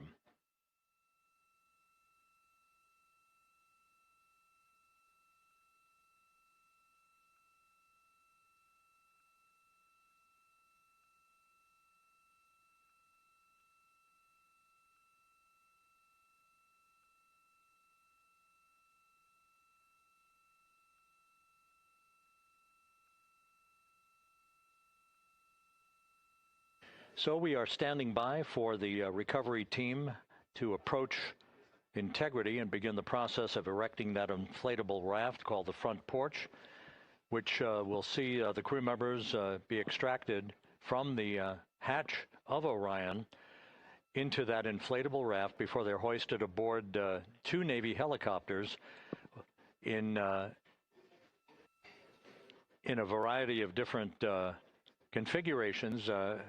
Each crew member will be hoisted in sequential fashion, in alternating fashion, 2 crew members for each helicopter before they turn around to head back to the John P. Murtha.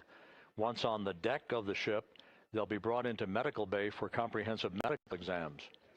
But Reed Wiseman has reported several times that the crew is in excellent shape.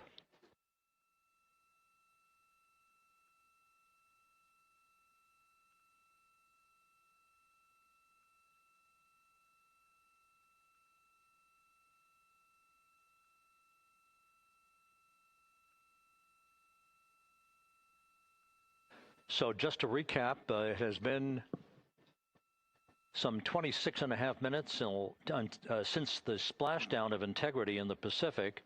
The vehicle is in excellent shape. It performed like a champ all the way down through the Earth's atmosphere. All of the vehicle functions were checked off in excellent trip hammer fashion. The parachutes all deployed as planned. Splashdown occurring at 7:07 p.m. Central Time, 5:07 p.m. Pacific Time.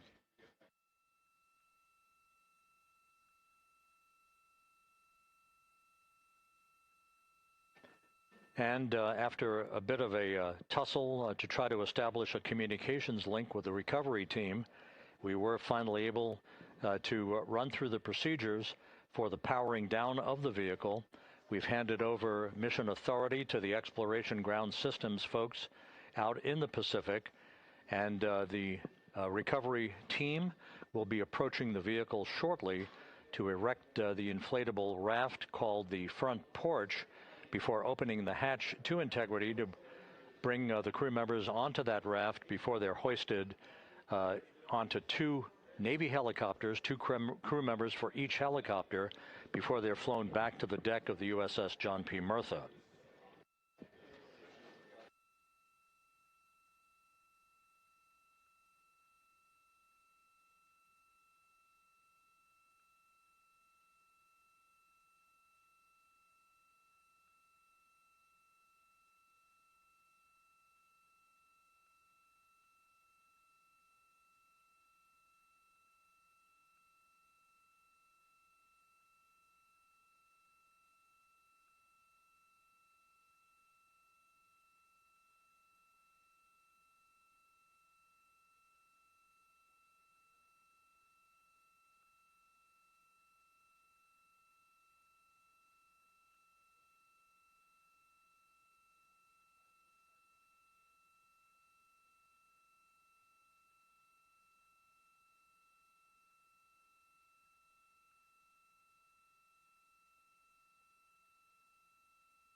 This is Mission Control Houston.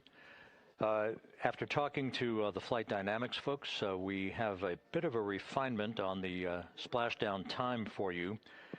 Their computation shows a splashdown time of 7:07 and 27 seconds p.m. Central Time, 7:07 and 27 seconds p.m. Central Time.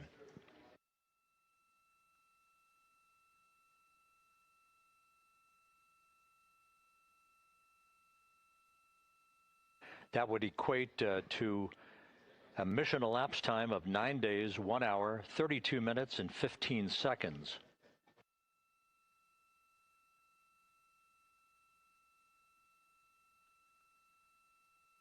Once again, from Flight Dynamics, a splashdown time of 7:07 and 27 seconds p.m. Central Time.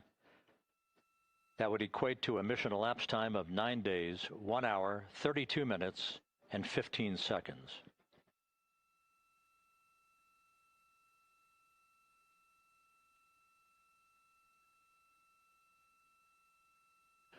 Reports from the Pacific indicate that the recovery team, in communications with the crew aboard Integrity, that the crew remains in excellent shape as they await the approach of the team for a final hazard gas evaluation before they move to the side of the vehicle to erect the inflatable life raft called the front porch.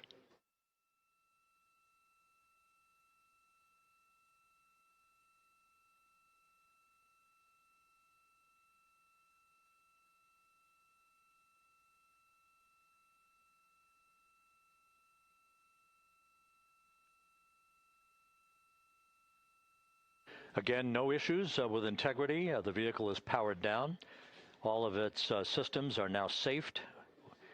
We have handed over mission authority to the Exploration Ground Systems folks in the Pacific, but we will not stand down and have the entry flight control team depart its positions until that inflatable raft, the front porch, is erected, the hatch open, and the crew having exited the vehicle. So that's the next step in the recovery process that will lead to the hoisting of the crew members.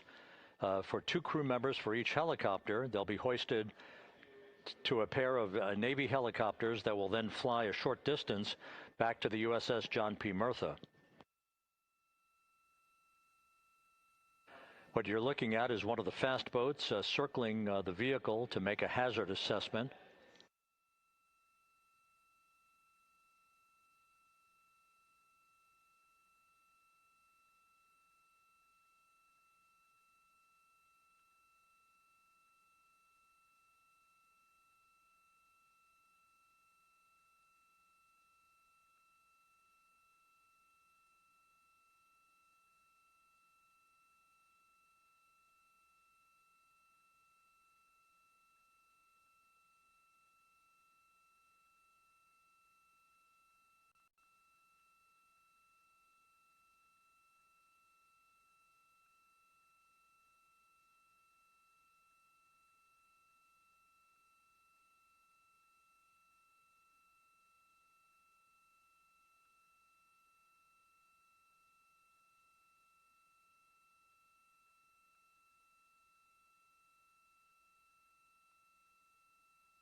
This is Mission Control Houston. Once again, you're watching the initiation of the recovery of the Artemis crew aboard Integrity.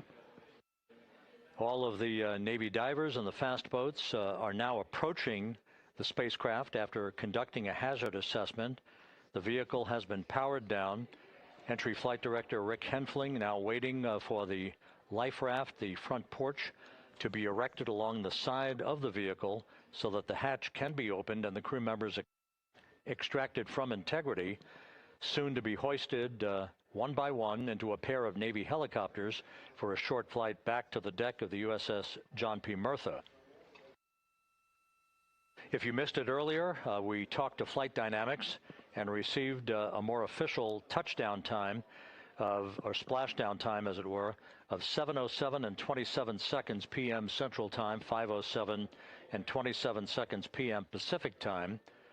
That would equate to a mission elapsed time of 9 days, 1 hour, 32 minutes, and 15 seconds.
Continuing to get excellent views from the imagery assets out at sea in the Pacific of Integrity. We continue to get good reports from the landing and support officer, who's in contact with the recovery team, that the crew is in excellent shape, no issues.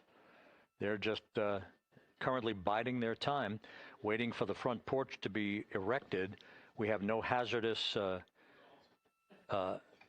hazard gases and no hazardous situation with the vehicle. It performed perfectly all the way down from entry interface to its splashdown in the Pacific at 7:07 and 27 seconds p.m. Central Time.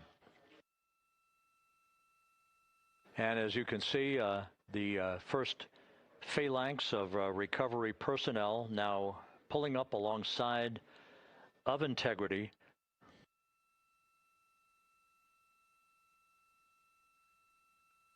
This includes Navy divers, a Navy flight surgeon, and other recovery personnel who have trained for several years for this recovery process.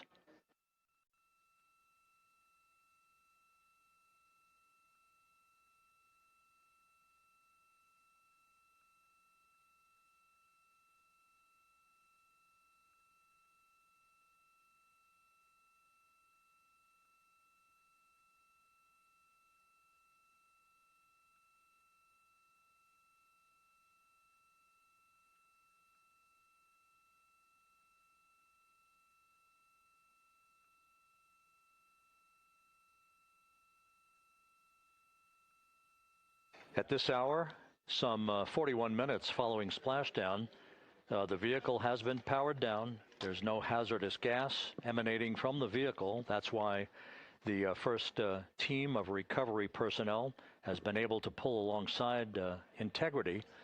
And the reports continue to come in that the 4 astronauts are in excellent shape.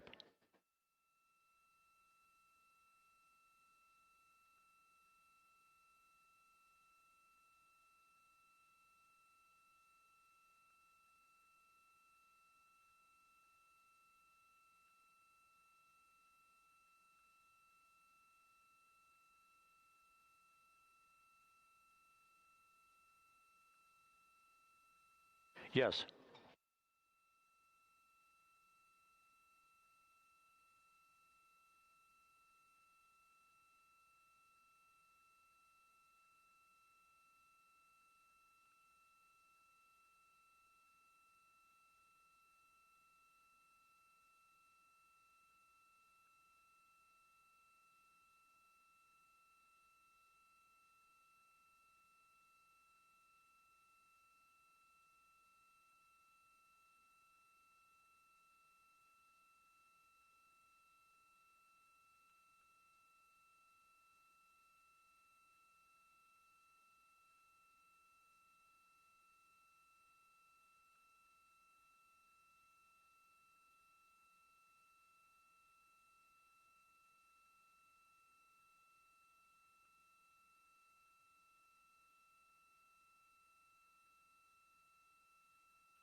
This is Mission Control Houston, continuing to watch the initiation of the recovery of Integrity's astronauts. One by one, they'll be brought out of the spacecraft onto a large inflatable raft just a short time from now. In the meantime, we can go back to the USS John P. Murtha, where my colleague Megan Cruz is standing by to provide her situation report. Megan, can you hear us?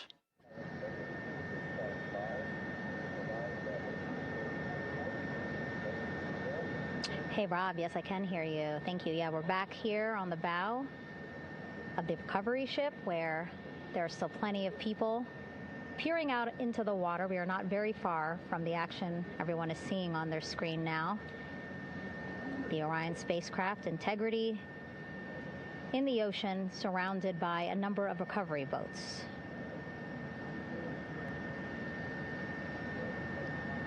As Rob has been saying, in those recovery boats, NASA and Navy personnel specifically trained to get the astronauts out of Orion.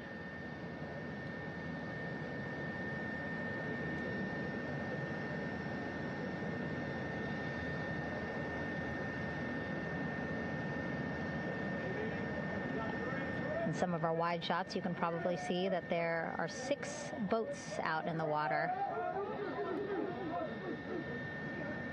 More than 40 people out in the water right now on those boats.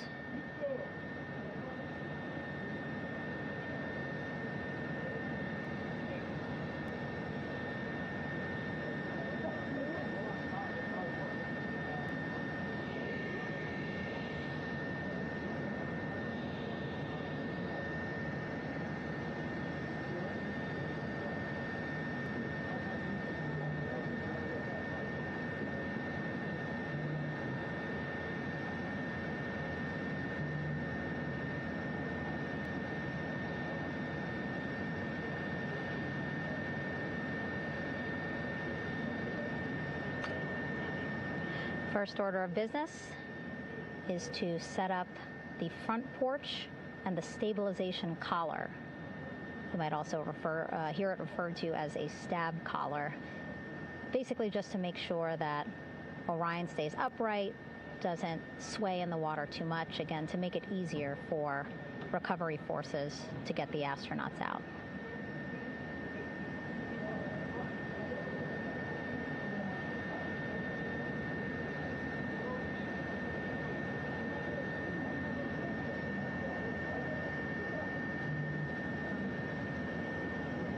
Again, we splashed down in the Pacific Ocean just after 5 p.m. Pacific time here. It's a requirement by NASA to be able to get the crew out of Orion within 2 hours of splashdown. So doing great on time so far. Plenty of time. No rush either. I was speaking to NASA flight surgeon Rick Schuring earlier in this broadcast, and he said to me, no rush to get the crew out. Just want to make sure that they're feeling good. And whenever they're ready to take their step out of Orion and onto that large raft, the front porch, folks will be ready.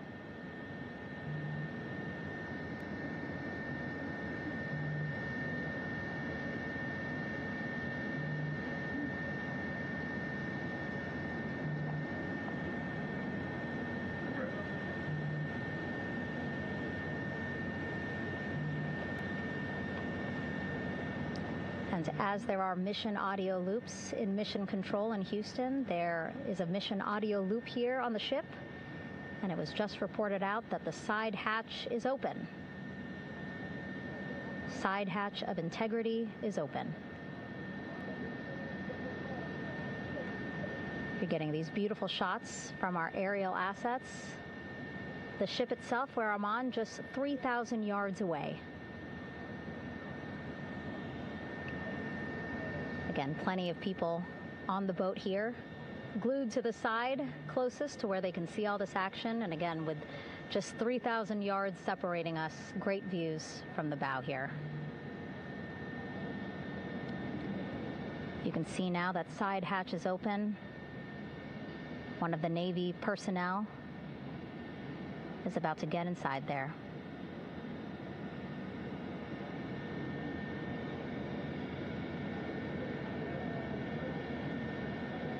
In they go. In total, 4 will go into Orion. So it'll be a little bit of a tight squeeze, but the goal is to have a recovery personnel with each astronaut assessing them.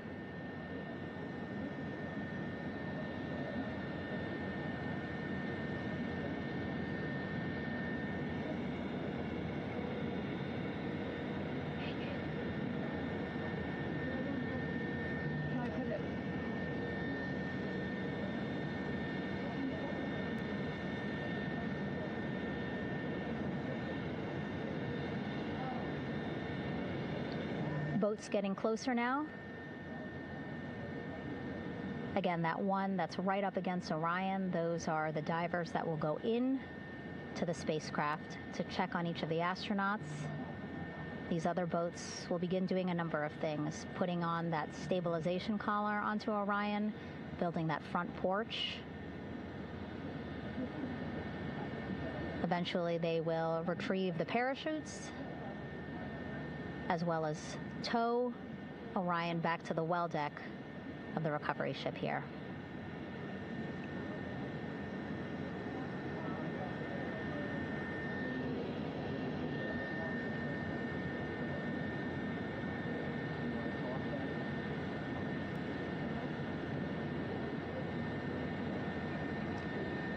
And so as we wait for the Navy and NASA personnel to get their assessment of the crew inside of Orion, why don't we toss it back to Rob for an update? Yeah, thank you, Megan. Here in Mission Control, Flight Director Rick Henfling and the entry team of flight controllers still on duty. The vehicle has been powered down for some time now. There are no hazardous gases emanating from integrity. That, of course, allowed the recovery personnel to approach the vehicle and then open the hatch to begin the initial medical assessment of the crew, as you just indicated. Now we're standing by for the erection of that inflatable raft, the front porch, alongside of the vehicle. That will enable the crew to be extracted one by one onto the raft, have a moment or two to get their land legs back before they're hoisted into two hovering Navy helicopters, 2 crew members for each helicopter, for a short flight back to the deck of the USS John P. Murtha.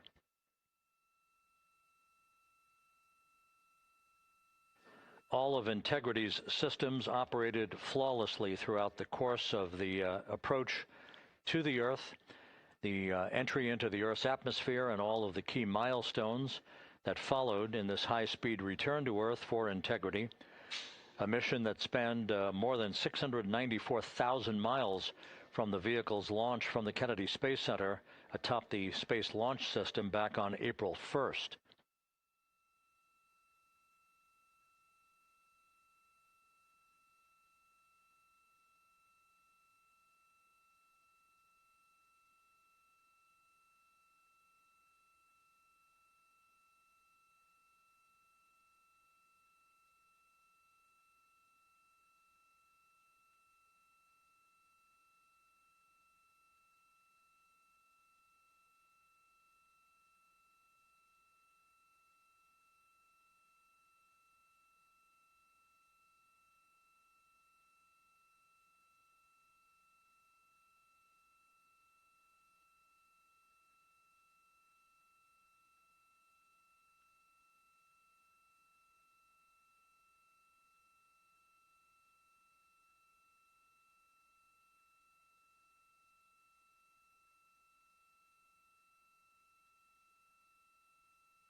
As we mentioned at the top of the broadcast, the last time that the Apollo program saw a splashdown in the Pacific was Apollo 17 back on December 19th, 1972. So for the first time in 53 and a half years, we have reenacted that with the arrival of Integrity's astronauts as they flew around the moon in that historic lunar flyby that began with a trans-lunar injection burn that took them out of Earth orbit following 24 hours of a high Earth orbit trajectory. The high Earth orbit trajectory enabled flight controllers here to have a full 24 hours to evaluate the systems on Integrity and the condition of the crew before they would commit to flying to the moon.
With the side hatch of Orion having been opened to set the stage for the erection of the inflatable life raft, known as the front porch, to be erected alongside the spacecraft for the extraction of the crew. Let's play for you an interview that my colleague Megan Cruz conducted on the USS John P. Murtha with Navy diver First Class David McMahon that explains how this process is unfolding. Okay, Davey, so you and some of your team, one last look over of the stabilization collar, correct? Yes, ma'am. Okay, so what is this stabilization collar? This is what's going to stabilize the capsule out there in the ocean. We don't know how good the weather or the waves will be that day, so this will help prevent any unnecessary occurrences from happening, stabilizing the capsule and the astronauts inside. So basically this is a float that will go around Orion. I'm assuming that what they're doing right now, these are the lines that will attach the collar onto Orion? That is correct. And so what are they doing here? So we've got the lower line that will secure the inflation device before we inflate it. That gives us the go-ahead that it's secure in its space, and then we'll inflate it. And then once that is done, we'll undo all the carabiners and get this orange line on top tied in the same fashion. And then this will be secured to the capsule, and the astronauts can safely take their first steps out of the capsule onto the front porch. Okay, and how long will it take them to set up the stabilization collar? We should definitely be able to handle this in under 10 minutes. Okay, wow. And then you just mentioned the front porch. So basically after they set up this stabilization collar, then they set up what's called the front porch here. That's correct. Okay, and what's the front porch? Front porch is basically a bigger waiting room for the astronauts to sit in while we wait for the helicopters to show up and grab them. Okay, so the medical team that was inside with the crew, they're going to help them out and onto the front porch? That is correct. And then what happens here? We have higher trained medical personnel also on board the front porch that will give them lookovers and just make sure they're okay while we wait for the helicopters to show up. Okay. How does it feel, I mean, your team, you, to be part of a mission that's returning astronauts from the moon in more than 50 years? We all feel extremely honored to be a part of this, as well as a bigger mission for the Navy and joining up with NASA to do great things. Mm-hmm. And do you feel like you and your team are ready? Yes, very ready. Cool. All right, thank you so much. Thank you.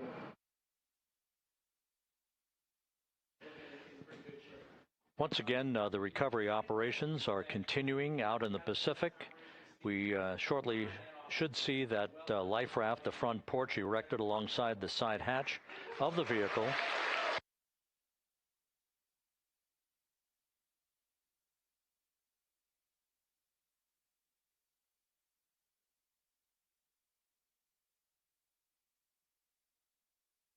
A number of flight controllers have come into the flight control room to receive congratulations from entry flight director Rick Henfling.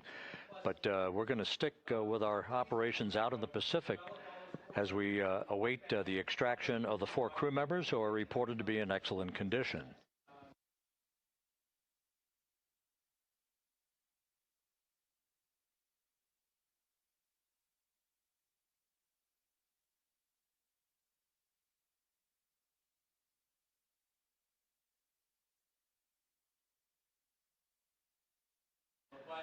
Again, while we stand by for that front porch to be erected alongside of the side hatch of the vehicle, let's go back to the USS John P. Murtha and Megan Cruz. Megan?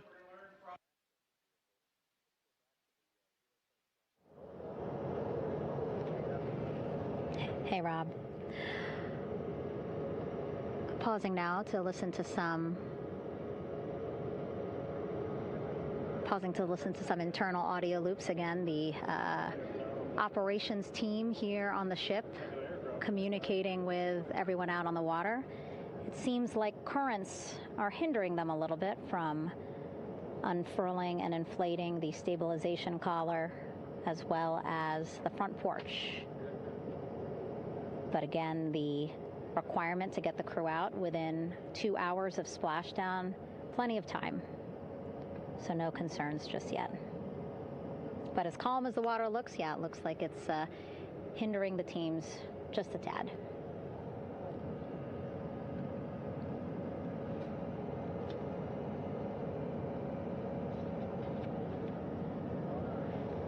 You can see in some of our shots that side hatch still open. Again, inside there are now 8 people inside. 4 divers, Navy divers, all with medical training, each assigned to an astronaut each.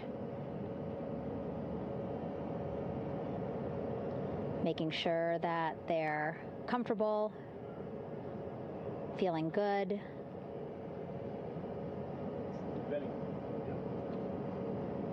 As you've heard us say in the broadcast, they expect a little bit of discomfort. Again, these astronauts just traveled back to Earth at 25,000 miles an hour, a nearly 695,000-mile journey around the moon. If you think you get carsick.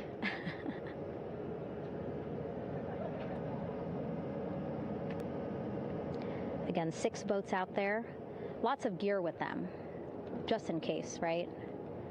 As we said, the crew reported feeling great, but again, all those folks out there in case they weren't, right? NASA is all about making sure we think about every situation that can happen, and so, of course, wanted to be ready in case any of our astronauts needed more medical attention while out there in the water.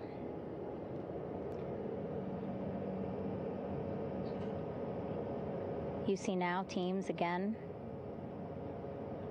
trying to set up the stabilization collar and front porch for the crew to get out of Orion. They need both, right? The stabilization collar will keep Orion from swaying as you see it is doing now.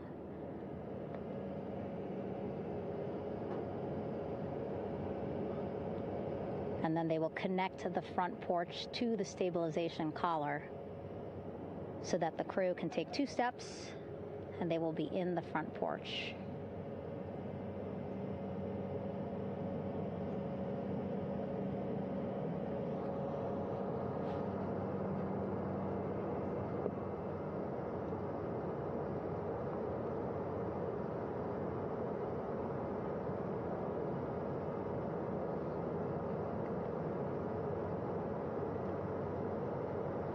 Not a lot of chatter on the mission audio loops. That's a good thing. Again, things proceeding pretty nominally, even if they're fighting some currents out there on the Pacific Ocean.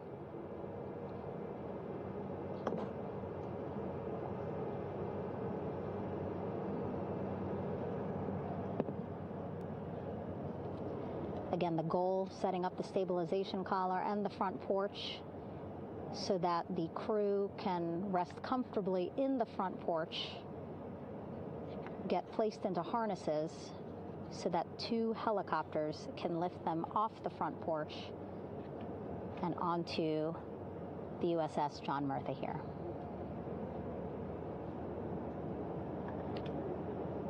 The helicopters are going to take turns picking up an astronaut. So again, Helo 1 and Helo 2.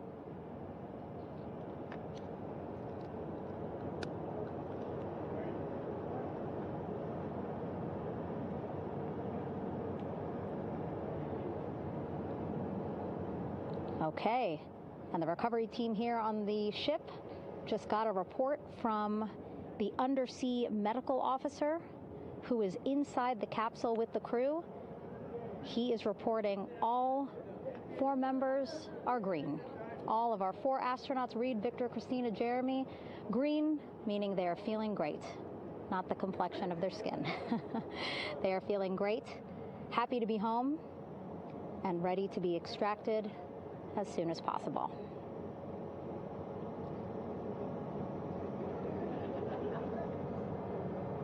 And so, as I was saying, we have 2 helicopters circling the activity you're seeing on the water right now. Each will take turns picking up an astronaut.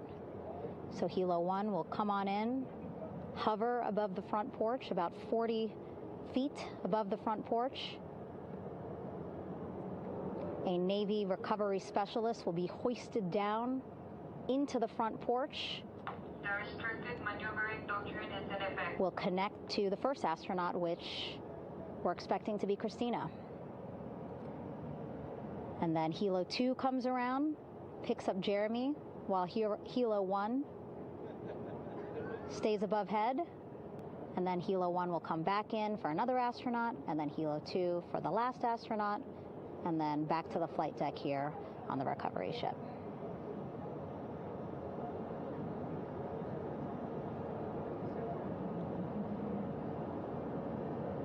I was talking to Assistant Artemis Recovery Director Paul Sierpinski. He said helos are a much quicker, safer way to get on board. They did actually consider boats, but then if you think about it, longer time, the crew would have to move through more of the ship. This way the helos will give a more direct, quicker route to the medical bay for our 4 astronauts.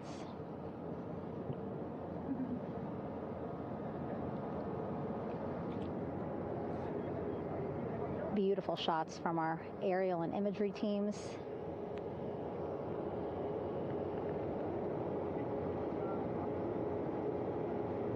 Clouds have dissipated for a clear view from the bow of the recovery ship here.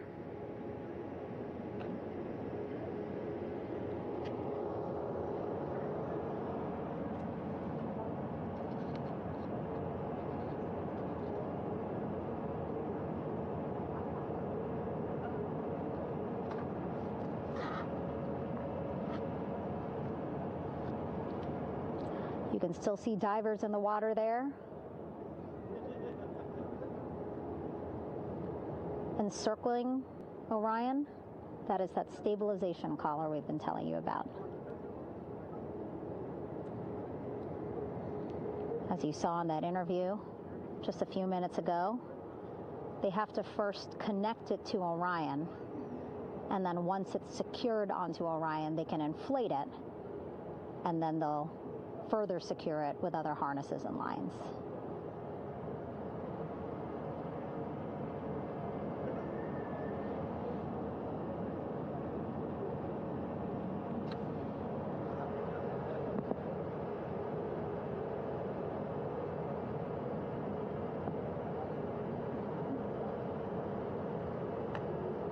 About an hour and 10 minutes since splashdown in the Pacific Ocean here.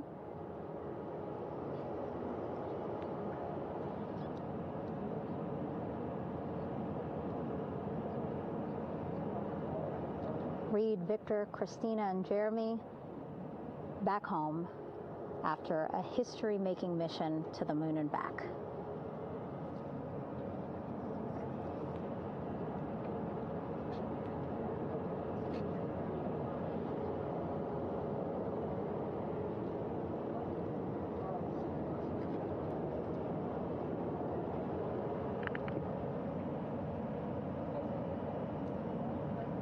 If you missed what we said just a couple of minutes ago, the undersea medical officer inside with the crew in Orion reporting all 4 crew members feeling great.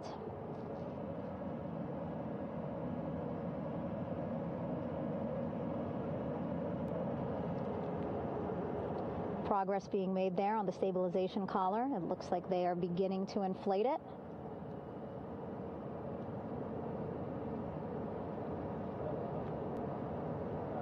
And it looks like they're starting to unfold the front porch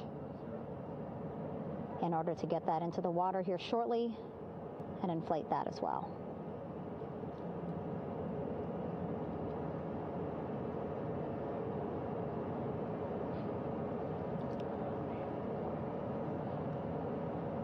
Again, more than 40 people out in the water right now. And those Navy and NASA personnel have been in the water for now about 4 hours.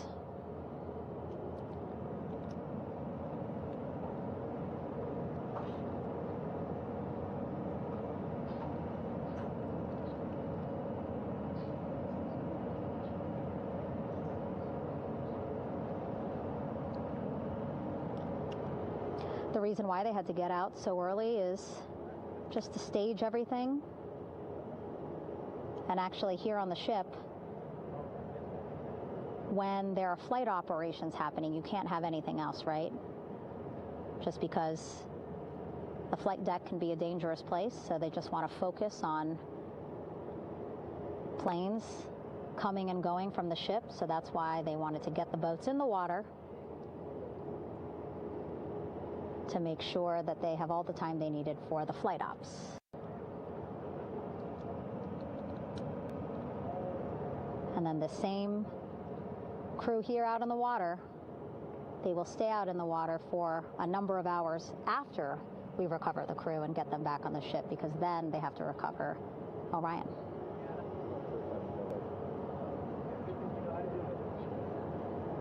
All right, that stabilization collar looking good around Orion.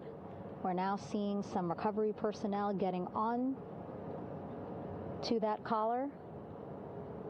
Again, they need to further attach it to Orion to make sure that it can really prop up the spacecraft. It's basically lifting it up off of the water just a tad. Again, so it's not so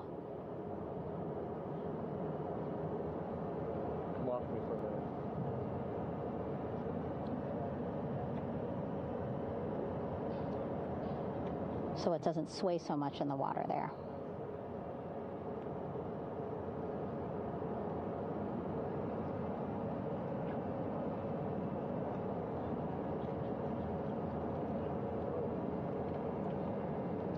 And now that front porch looks like it's nearly fully inflated as well. You can see a much larger surface area.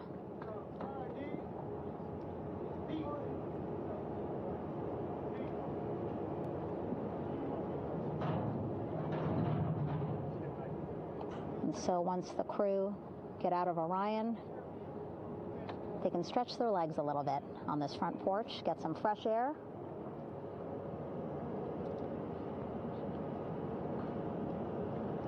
And enjoy this beautiful day here on their home planet.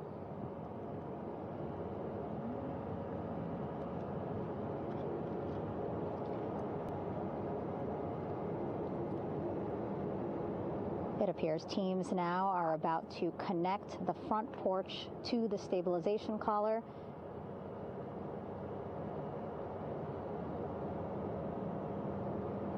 And at that point, when both are secure, we should soon see astronauts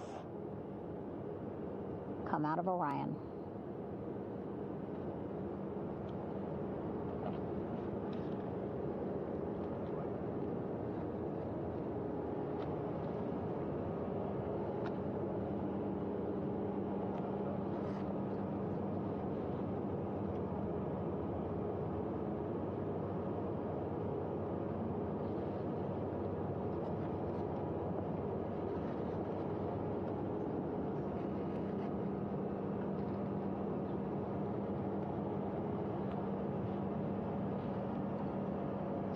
All these views you see also being fed to the Landing Force Operations Center here on the ship. Of course, it is very important for our recovery teams leading the mission to have all the views that you're seeing as well. Again, listening to their communication loop here on the ship. Very quiet, which is a good thing. It means things are going pretty nominally, meaning as expected.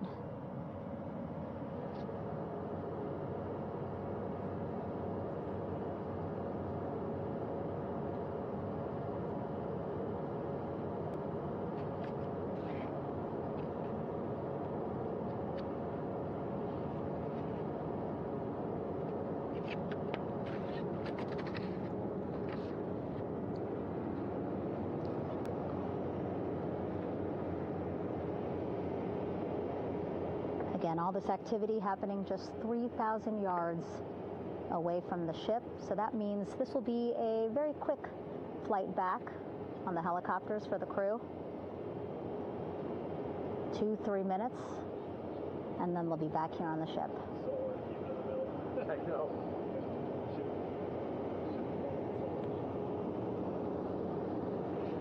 Okay, saw a thumbs up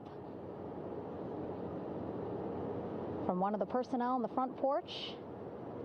It looks like they are now getting ready to deploy what they call the Air Rescue Vest, ARV. And so this is the harness that each crew member will get into in order to be hoisted into the helicopters. Again, those helicopters hovering just about 40 feet above the front porch when they're ready to pick up each crew member.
This is Mission Control Houston.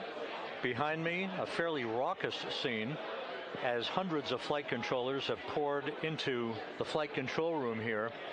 This is reminiscent of the scene after the final shuttle mission of STS-135, although that was the end of a program. This is only the beginning of a program with the textbook splashdown of Integrity and its 4 astronauts. We're standing by for the crew to be extracted from the spacecraft. Entry Flight Director Rick Henfling invited all of these flight controllers who have contributed to this mission to enter the flight control room to have an opportunity to receive well wishes and to share the mutual glow that exists in the wake of a textbook mission for Integrity. On the front screen here in Mission Control, a sign that says "Welcome Home, Integrity," taking humanity back to the moon, going further, and returning safely to Earth. So all of that jubilation, part of the post-splashdown activities, even as we await the crew being extracted from the vehicle to be hoisted onto Navy helicopters for the trip back to the USS John P. Murtha.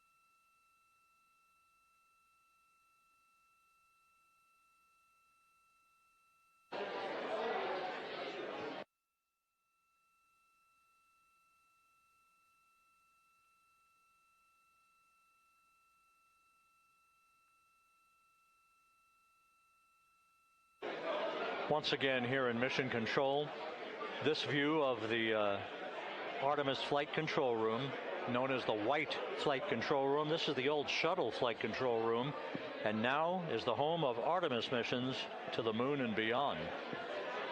Once again, quite a few flight controllers were invited in by Entry Flight Director Rick Henfling to share in the jubilation following the successful splashdown of Integrity.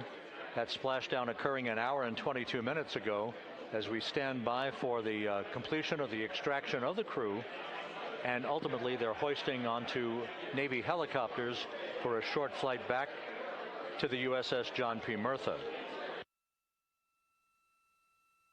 Splashdown occurred at 7:07 and 27 seconds p.m. Central Time. I had an opportunity to talk to the head of flight dynamics, Jeff Birch, a moment or two ago. He said the trajectory of Integrity coming through the Earth's atmosphere was so precise, they've never seen anything line up on a ground track like today's entry by Integrity for its splashdown southwest of San Diego.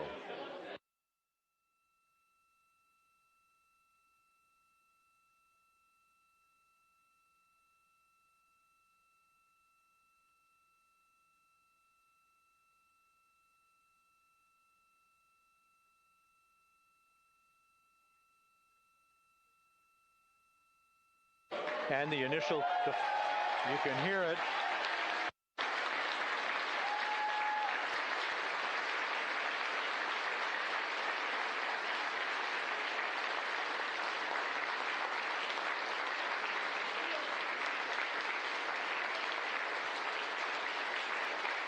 Jubilation here in the flight control room. The first crew member is out of Integrity.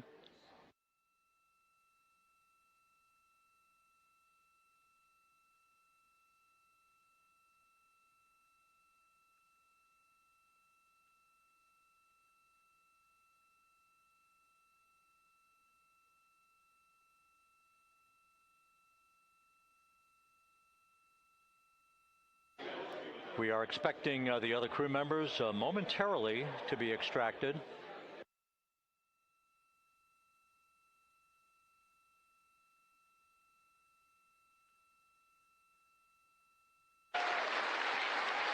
We now have 2 crew members out.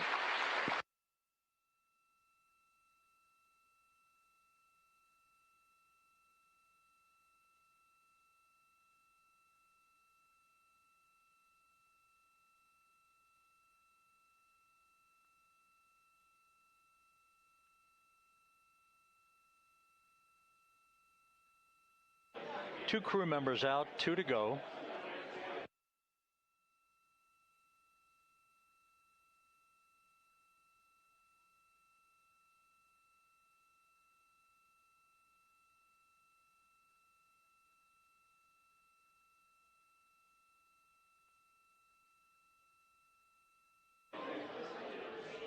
We're about 1 hour from sunset out in the Pacific. Everything continues to go well. Integrity's systems function perfectly during its entry back to Earth. And Reed Wiseman, the commander who will be last out of the vehicle, reported that all the crew members were feeling very well.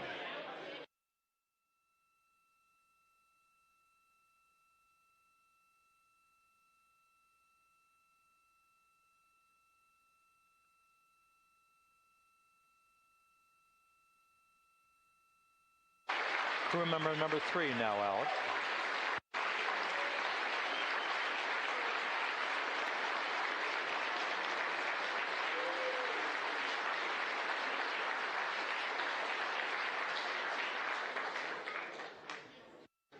And now standing by for the commander, Reed Wiseman, who will be last out of his ship. Bobbing in the Pacific under almost ideal conditions, Integrity spanned 694,000 miles during its journey from launch to splashdown.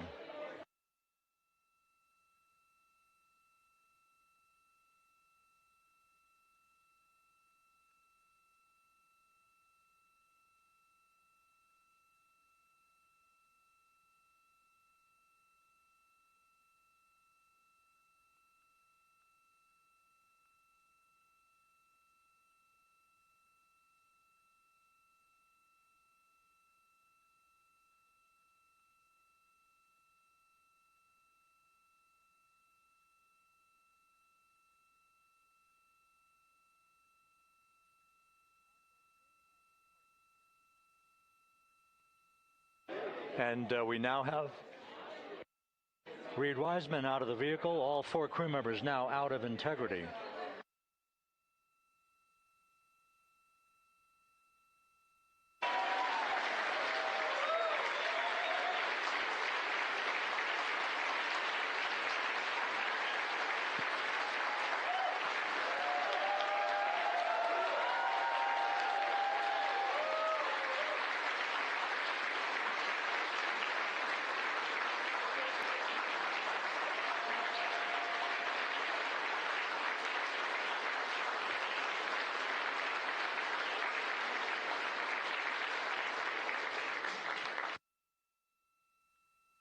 Once again, all 4 crew members now on the front porch, and the procedure to begin hoisting them up to these 2 Navy helicopters hovering overhead will begin shortly.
This is Mission Control Houston. The mission is over, but the melody lingers on as jubilation continues here in the flight control room. We should be expecting NASA's Associate Administrator, Amit Kshatriya, to be joining us shortly for a short interview while the recovery operations continue out in the Pacific. So we'll stand by for that. And then we'll turn it back over to Megan Cruz aboard the USS John P. Murtha.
This is Mission Control Houston here in the Artemis flight control room. A number of flight controllers basking in the glory of the successful end of this mission that carried 4 astronauts around the moon on a lunar flyby, and the first test flight of Orion with crew members on board. Splashdown occurring an hour and 32 minutes ago after a flawless descent back into the Earth's atmosphere for the vehicle. Its 4 crew members in good shape, simply enjoying their time right now on the front porch, as it were, the inflatable raft alongside of their Integrity spacecraft. We're expecting Amit Kshatriya, the NASA Associate Administrator, to join us here momentarily for a brief interview before we turn it back over to Megan Cruz aboard the USS John P. Murtha, the recovery ship.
This is Mission Control Houston.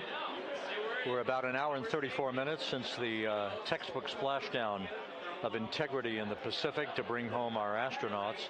And with us now is Amit Kshatriya, the NASA Associate Administrator. Amit, a little bit of history made tonight, a little bit of history made over the past few weeks. Your thoughts as this team here basks in the glow of what they just accomplished?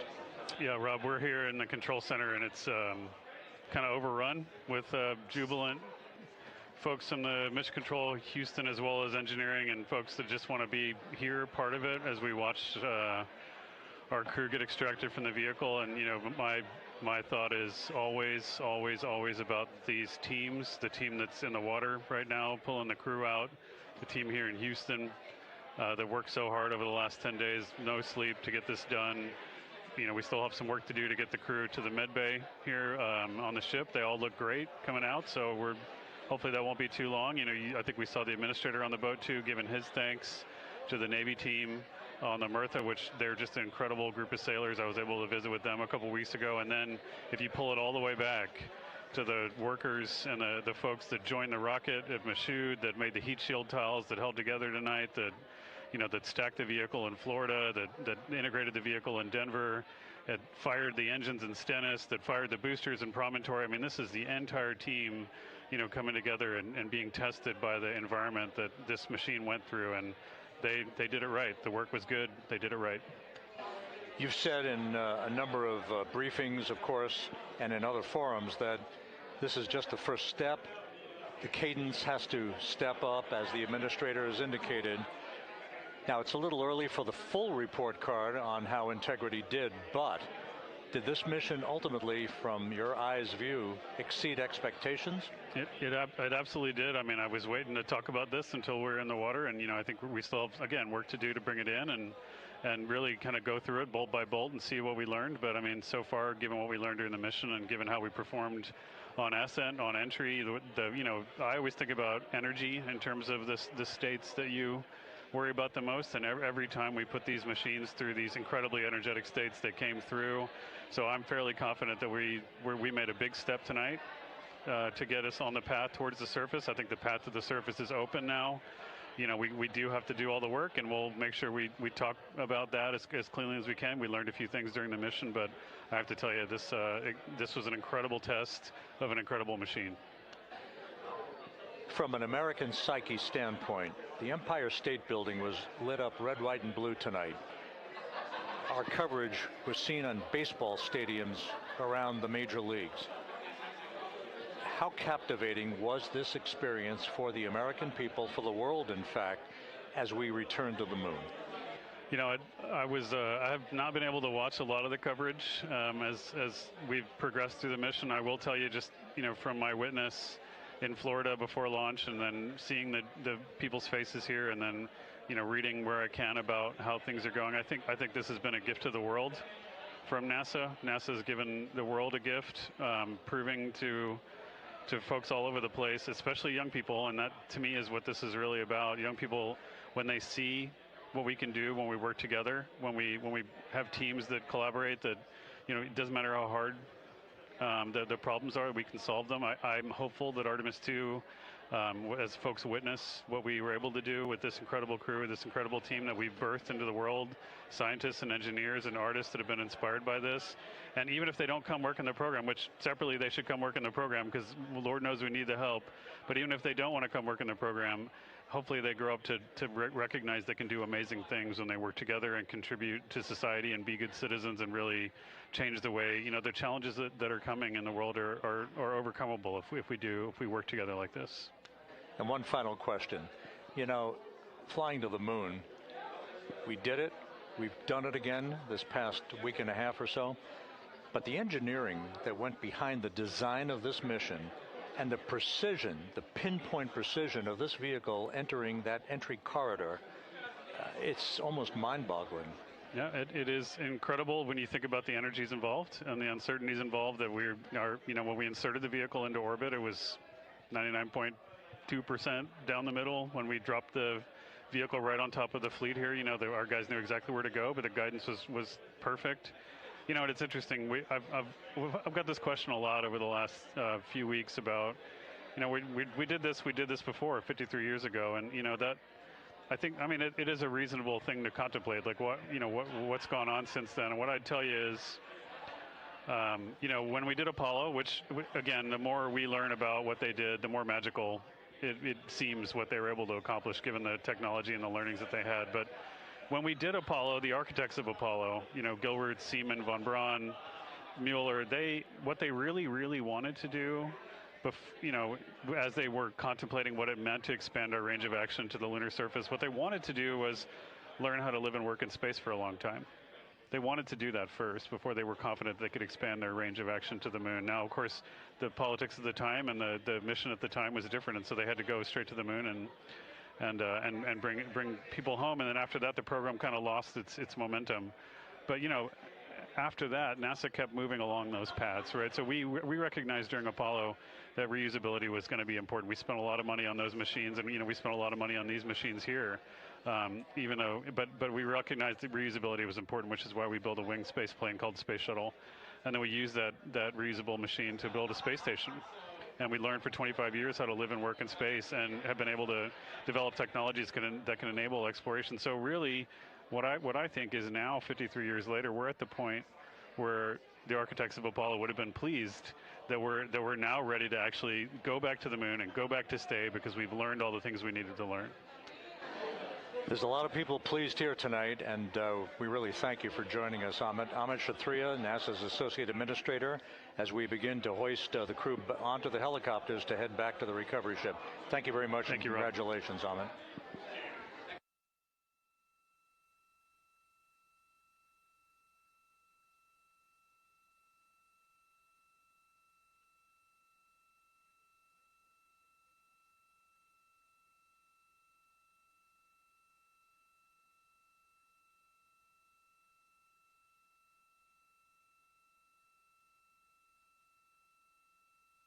This is Mission Control Houston, with the crew members now beginning to be hoisted aboard the Navy helicopters.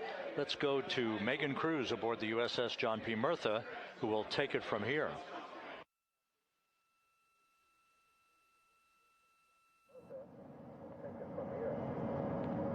Hey, Rob. Yeah, back on the bow of the ship here, we are seeing the helicopters circling Orion. The first one there, having just completed picking up the first astronaut. Helo 2 now, hovering just 40 feet above the front porch, lowering a recovery specialist out of the helicopter. That person will touch down in the front porch just there.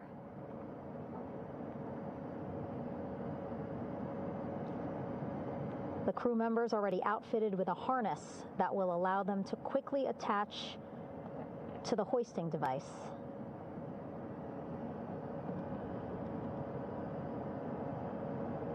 Look at the power of those blades throwing water out at the center there, the front porch, with now 3 astronauts and the recovery specialists. Again, crews already outfitted with a harness vest. And here we go. Second astronaut now off the front porch, getting hoisted into the second helicopter.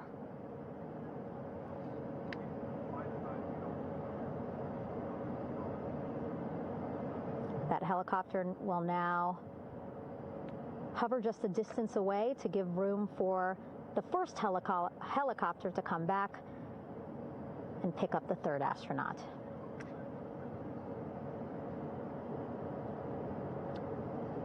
As we wait for that helicopter to come back, make its way back around, just want to mention that the President of the United States called our NASA administrator today while he was on the ship, just minutes after we interviewed him live on our coverage, and congratulated him and NASA on this history-making moment tonight. Helicopter 1 again hovering 40 feet over the front porch. We will soon see another recovery specialist getting lowered onto the front porch.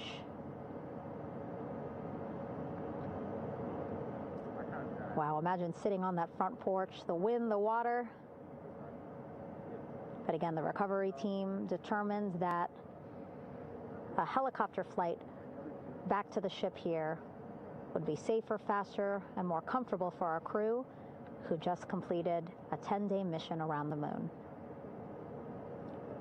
Third astronaut in the air, getting hoisted quickly back into the first helicopter now.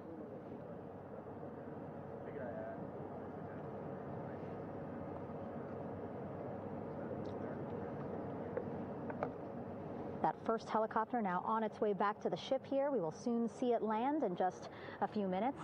Again, all this action happening just 3,000 yards away from us, so a very quick flight back to the flight deck. And now the only person left on the front porch, Commander Reed Wiseman.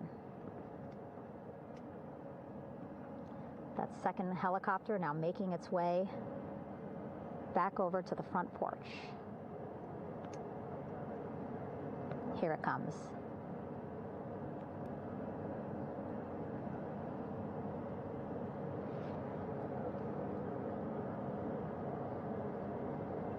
Making its final approach here.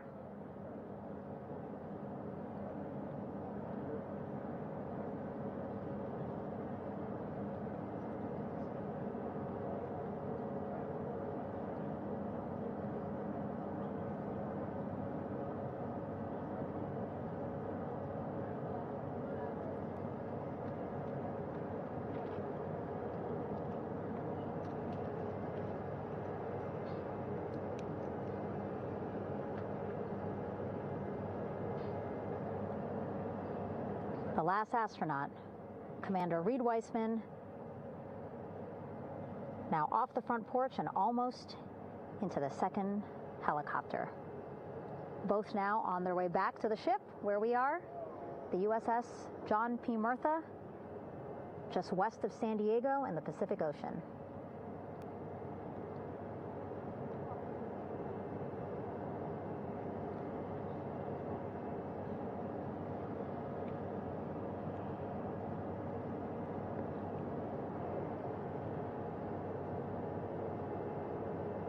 Exciting to see our 4 crew members minutes away from landing on the flight deck here on the recovery ship.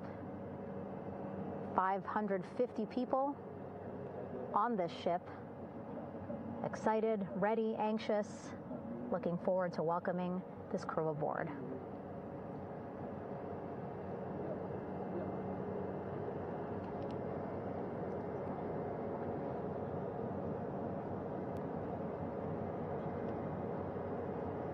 Watching them now with our own eyes. Close to the ship here. Hearing them begin to hover on the flight deck, which is just across from us, here on the bow.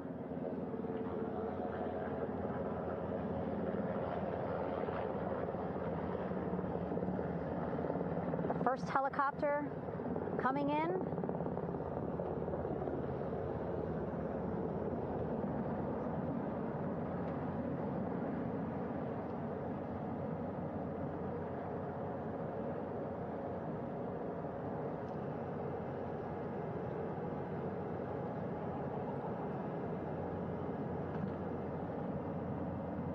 And wheels down. Wheels down of the first helicopter carrying 2 of our Artemis II crew. Pilot Victor Glover and mission specialist Christina Cook.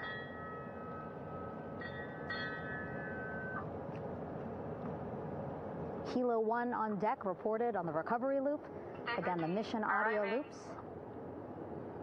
that the recovery team are using here to communicate with one another. And an announcement just made on the ship, integrity incoming. 2 more helicopters on their way to the flight deck, one carrying the crew, the other, one of our imagery helicopters.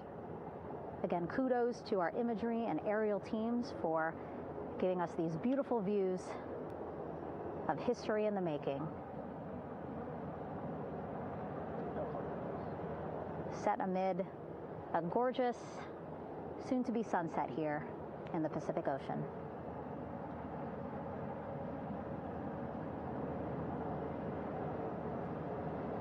Second helicopter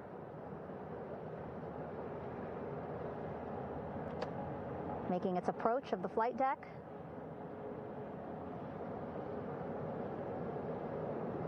Plenty of people here on the bow with their cell phones out, filming this moment.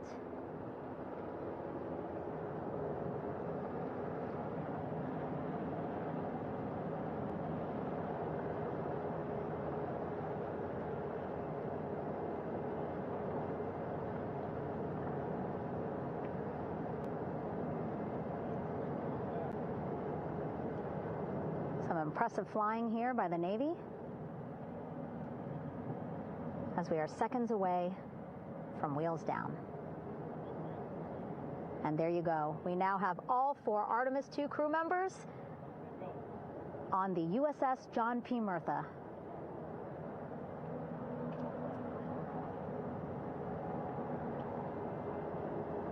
I'm sure they're happy to be out of the water and on this recovery ship with, again, 550 people on board, ready to welcome them home. But first, as we've been saying throughout the broadcast, just making sure the crew feel good. We reported that they were feeling good when they were in Orion, but those were just initial, quick, verbal assessments of how they're feeling. Their destination tonight, the medical bay here on the ship,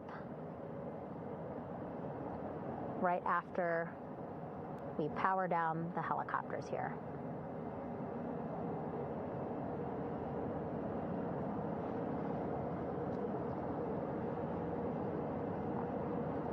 The team on the flight deck working quickly but methodically.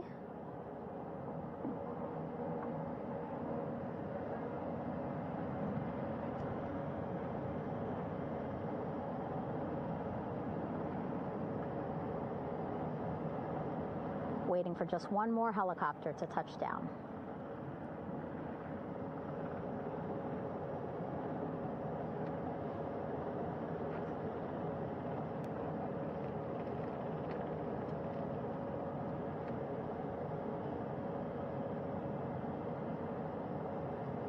Very limited personnel here on the flight deck. Restricted maneuver doctrine is in effect.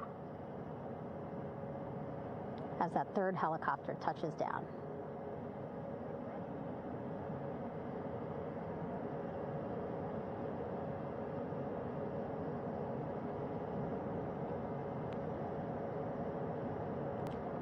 The ship is at flight quarters. Stand clear of wader decks, ACO frame 095, or no cover stop side, thrown articles over the side, hold all trash and garbage on station. Flight quarters. While just a few folks on the flight deck itself, there are plenty more on some upper decks. I see in some of our views a very packed crowd overhead.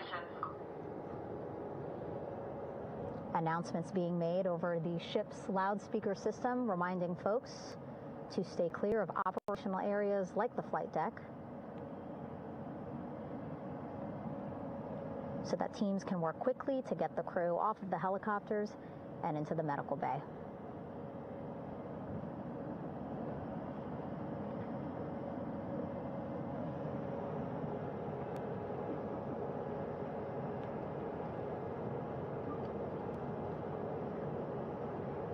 Splashdown today, 5:06 p.m. Pacific time. We are within 2 hours of that splashdown time, and already we have all 4 crew members on the flight deck of the USS John P. Murtha.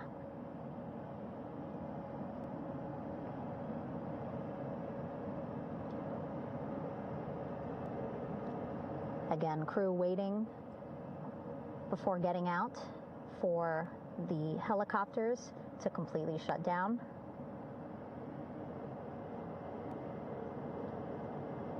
Safety, of course, very important to NASA and the U.S. military.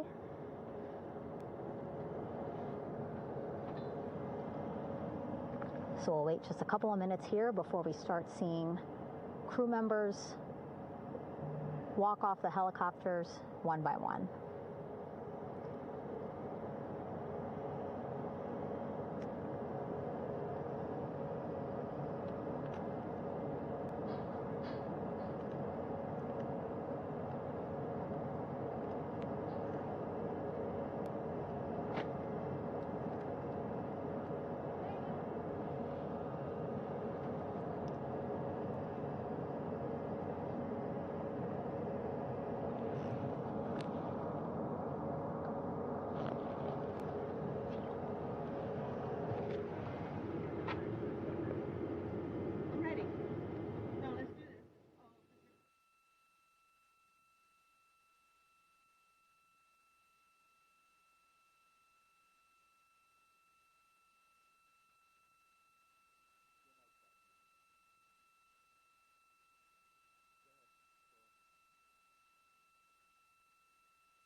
All right, and now here we see pilot Victor Glover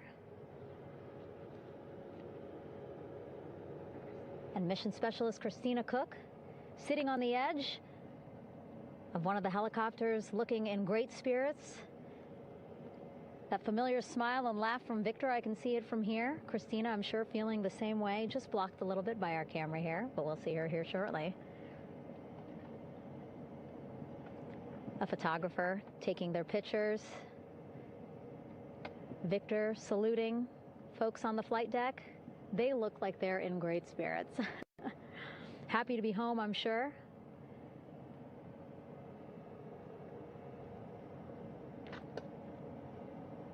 If you're sitting at home, I hope you too are wondering, what would you want to ask them if you got a chance to talk to them? Because that is what I'm thinking about.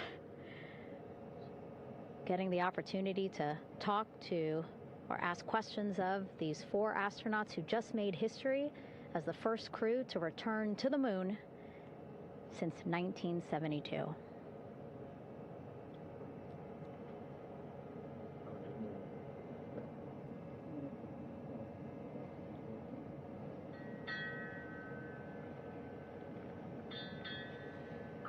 Oh, there we see Christina there, also smiling. Finally peering out, waving at the cameras. Hello to you too, Christina, yes. Welcome back. Welcome, welcome home. A loudspeaker announcement on the ship saying, "Welcome home, Integrity."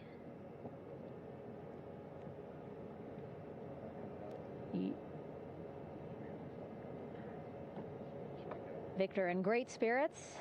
I can't see who he's talking to, but I kind of think that he might be talking to his other 2 crew members. Shouting from across the flight deck, congratulations to one another.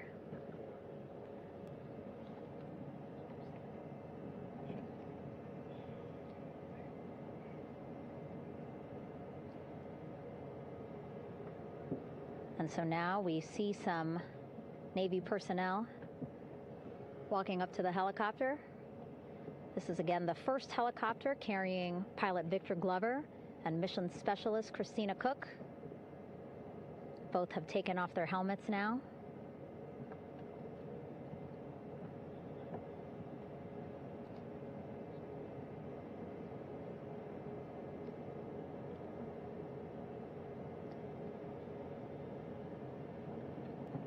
Some pictures, video to catalog this historic moment. A beautiful sunset just behind them here in the Pacific Ocean. Golden hour. These pictures will be beautiful.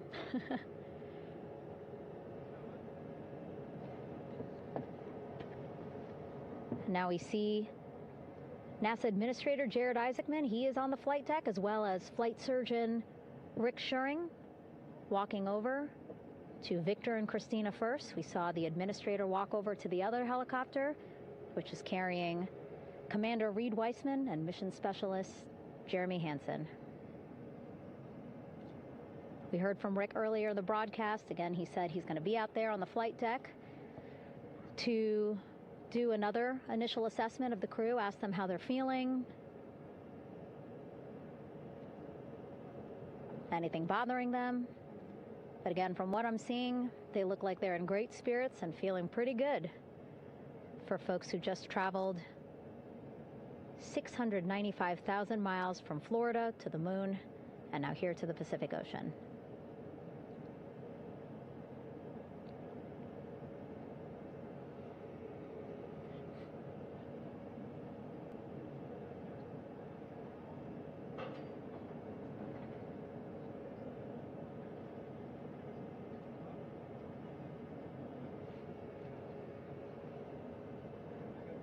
We're now seeing NASA Administrator Jared Isaacman walking across the flight deck. He had been talking to Reed and Jeremy, now approaching Victor and Christina. A hug from Victor, a hug from Christina. What a moment that we're getting to experience together.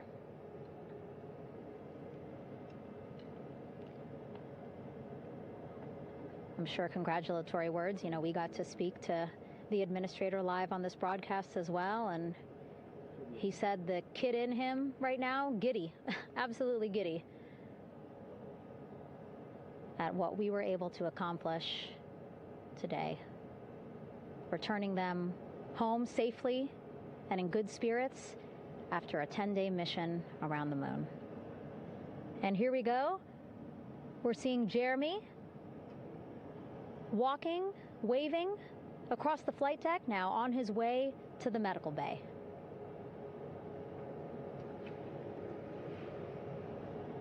It's a short walk, less than a minute. Again, that's why the recovery team decided to use helicopters to get them on the flight deck for that short walk to medical bay. And now on the flight deck, we see the chief of the astronaut office, Scott Tingle. Rick Schuring switching places. He's going over to the other helicopter. Big hugs from Victor, Christina to Scott. Again, a gorgeous sunset setting the stage for this recovery tonight.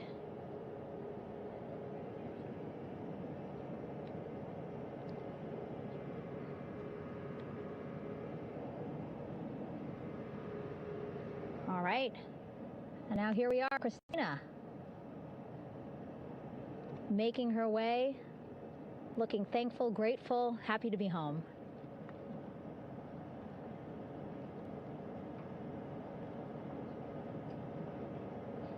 You can see she's looking up. Again, lots of people, just a few levels up off the flight deck, welcoming her home.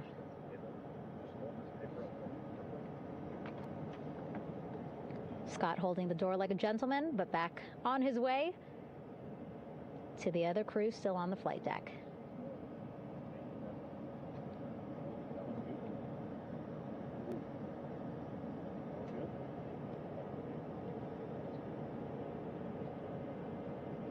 So still on the flight deck, Victor Glover and Reed Weissman.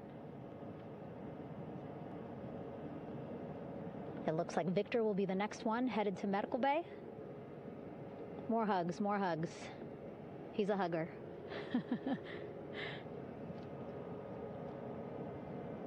Victor looking good as he walks across the flight deck. NASA Administrator applauding.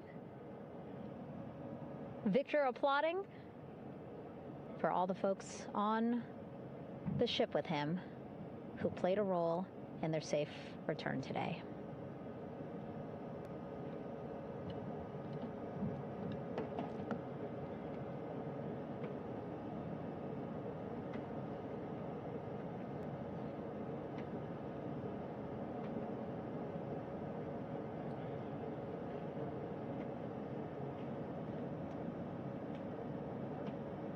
And finally, just one Artemis II crew member left on the flight deck, Commander Reed Weissman.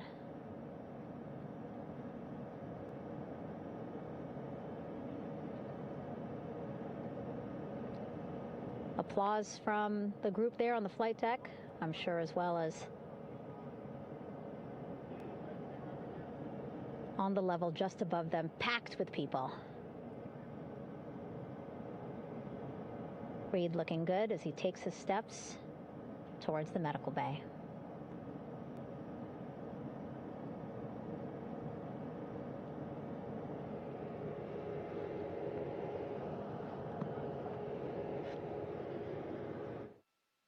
See our 4 Artemis II crew members back on the ship. Again, now they will head into medical bay, where they will be assessed by flight surgeons from both NASA as well as the Canadian Space Agency. A more in-depth assessment. When they get to medical bay, they will each have their own nurse. They will be helped out of their suits. And then again, we'll check to see that they're feeling good.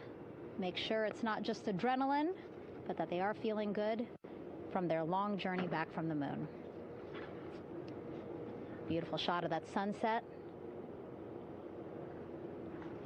illuminating our flight deck.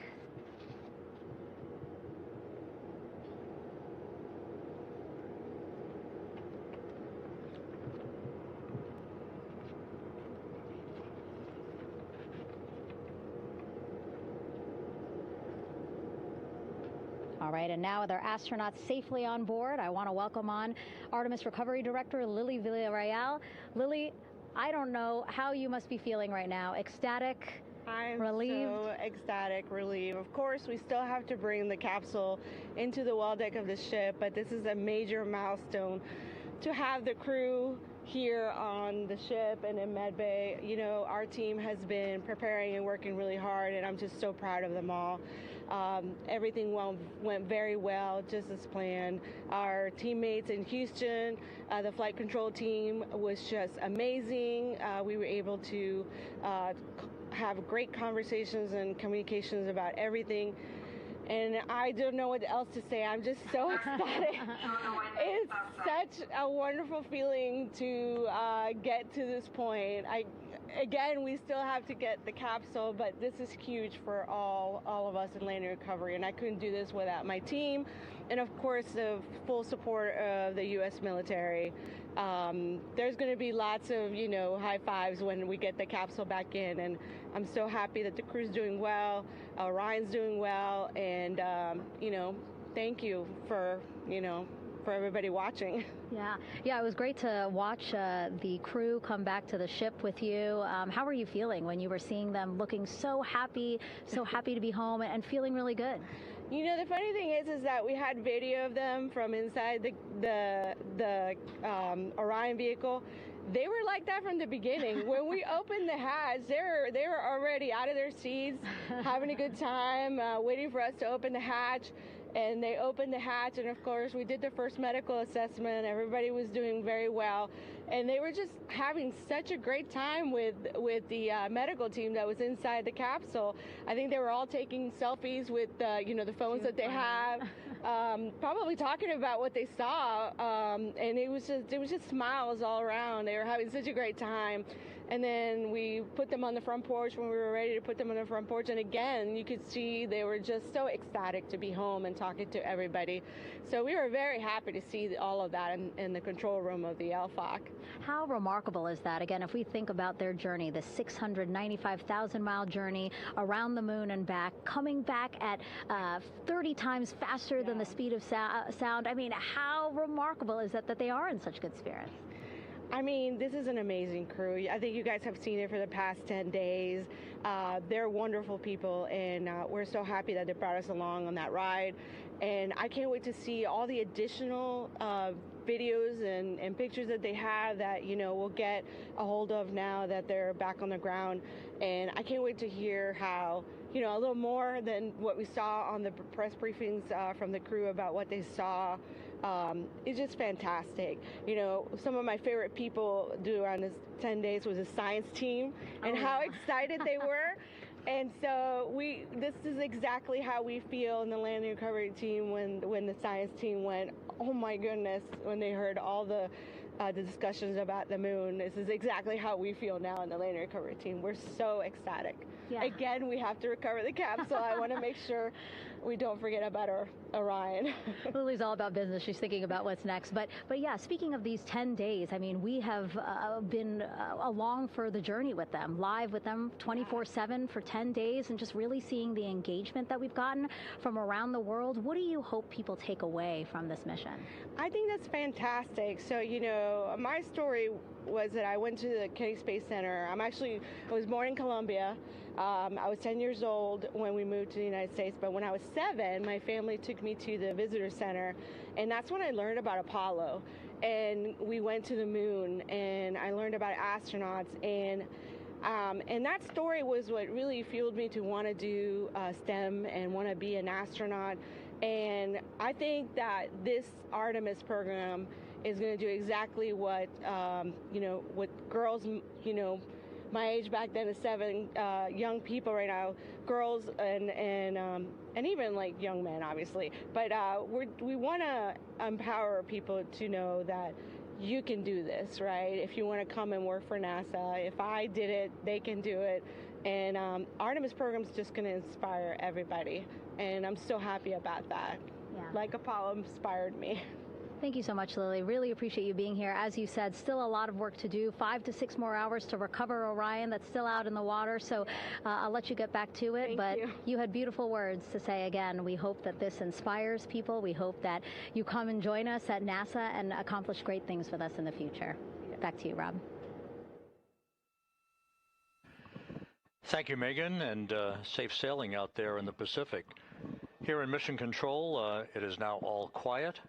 The team of flight controllers and all their support personnel have left the room to enjoy the aftermath of a textbook touchdown by Integrity that splashed down in the Pacific right on target to complete this historic flyby of the moon, the Artemis II mission. With that, we'll wrap up our coverage for the night and point you to a post-splashdown news conference in 15 minutes at 9:35 p.m. Central Time, 10:35 p.m. Eastern Time, where managers will discuss the return of the Integrity spacecraft and the completion of the Artemis II mission. With that, we'll wrap up our coverage for this evening and historic mission in the history books. This is Mission Control Houston.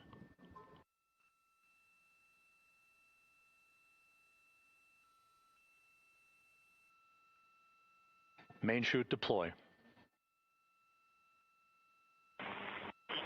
And we have 3 good main chutes. Houston Integrity, splashdown, sending post-landing command now. Splashdown confirmed. Copy splashdown, waiting on VLDR. Splashdown confirmed at 7:07 p.m. Central Time, 5:07 p.m. Pacific Time.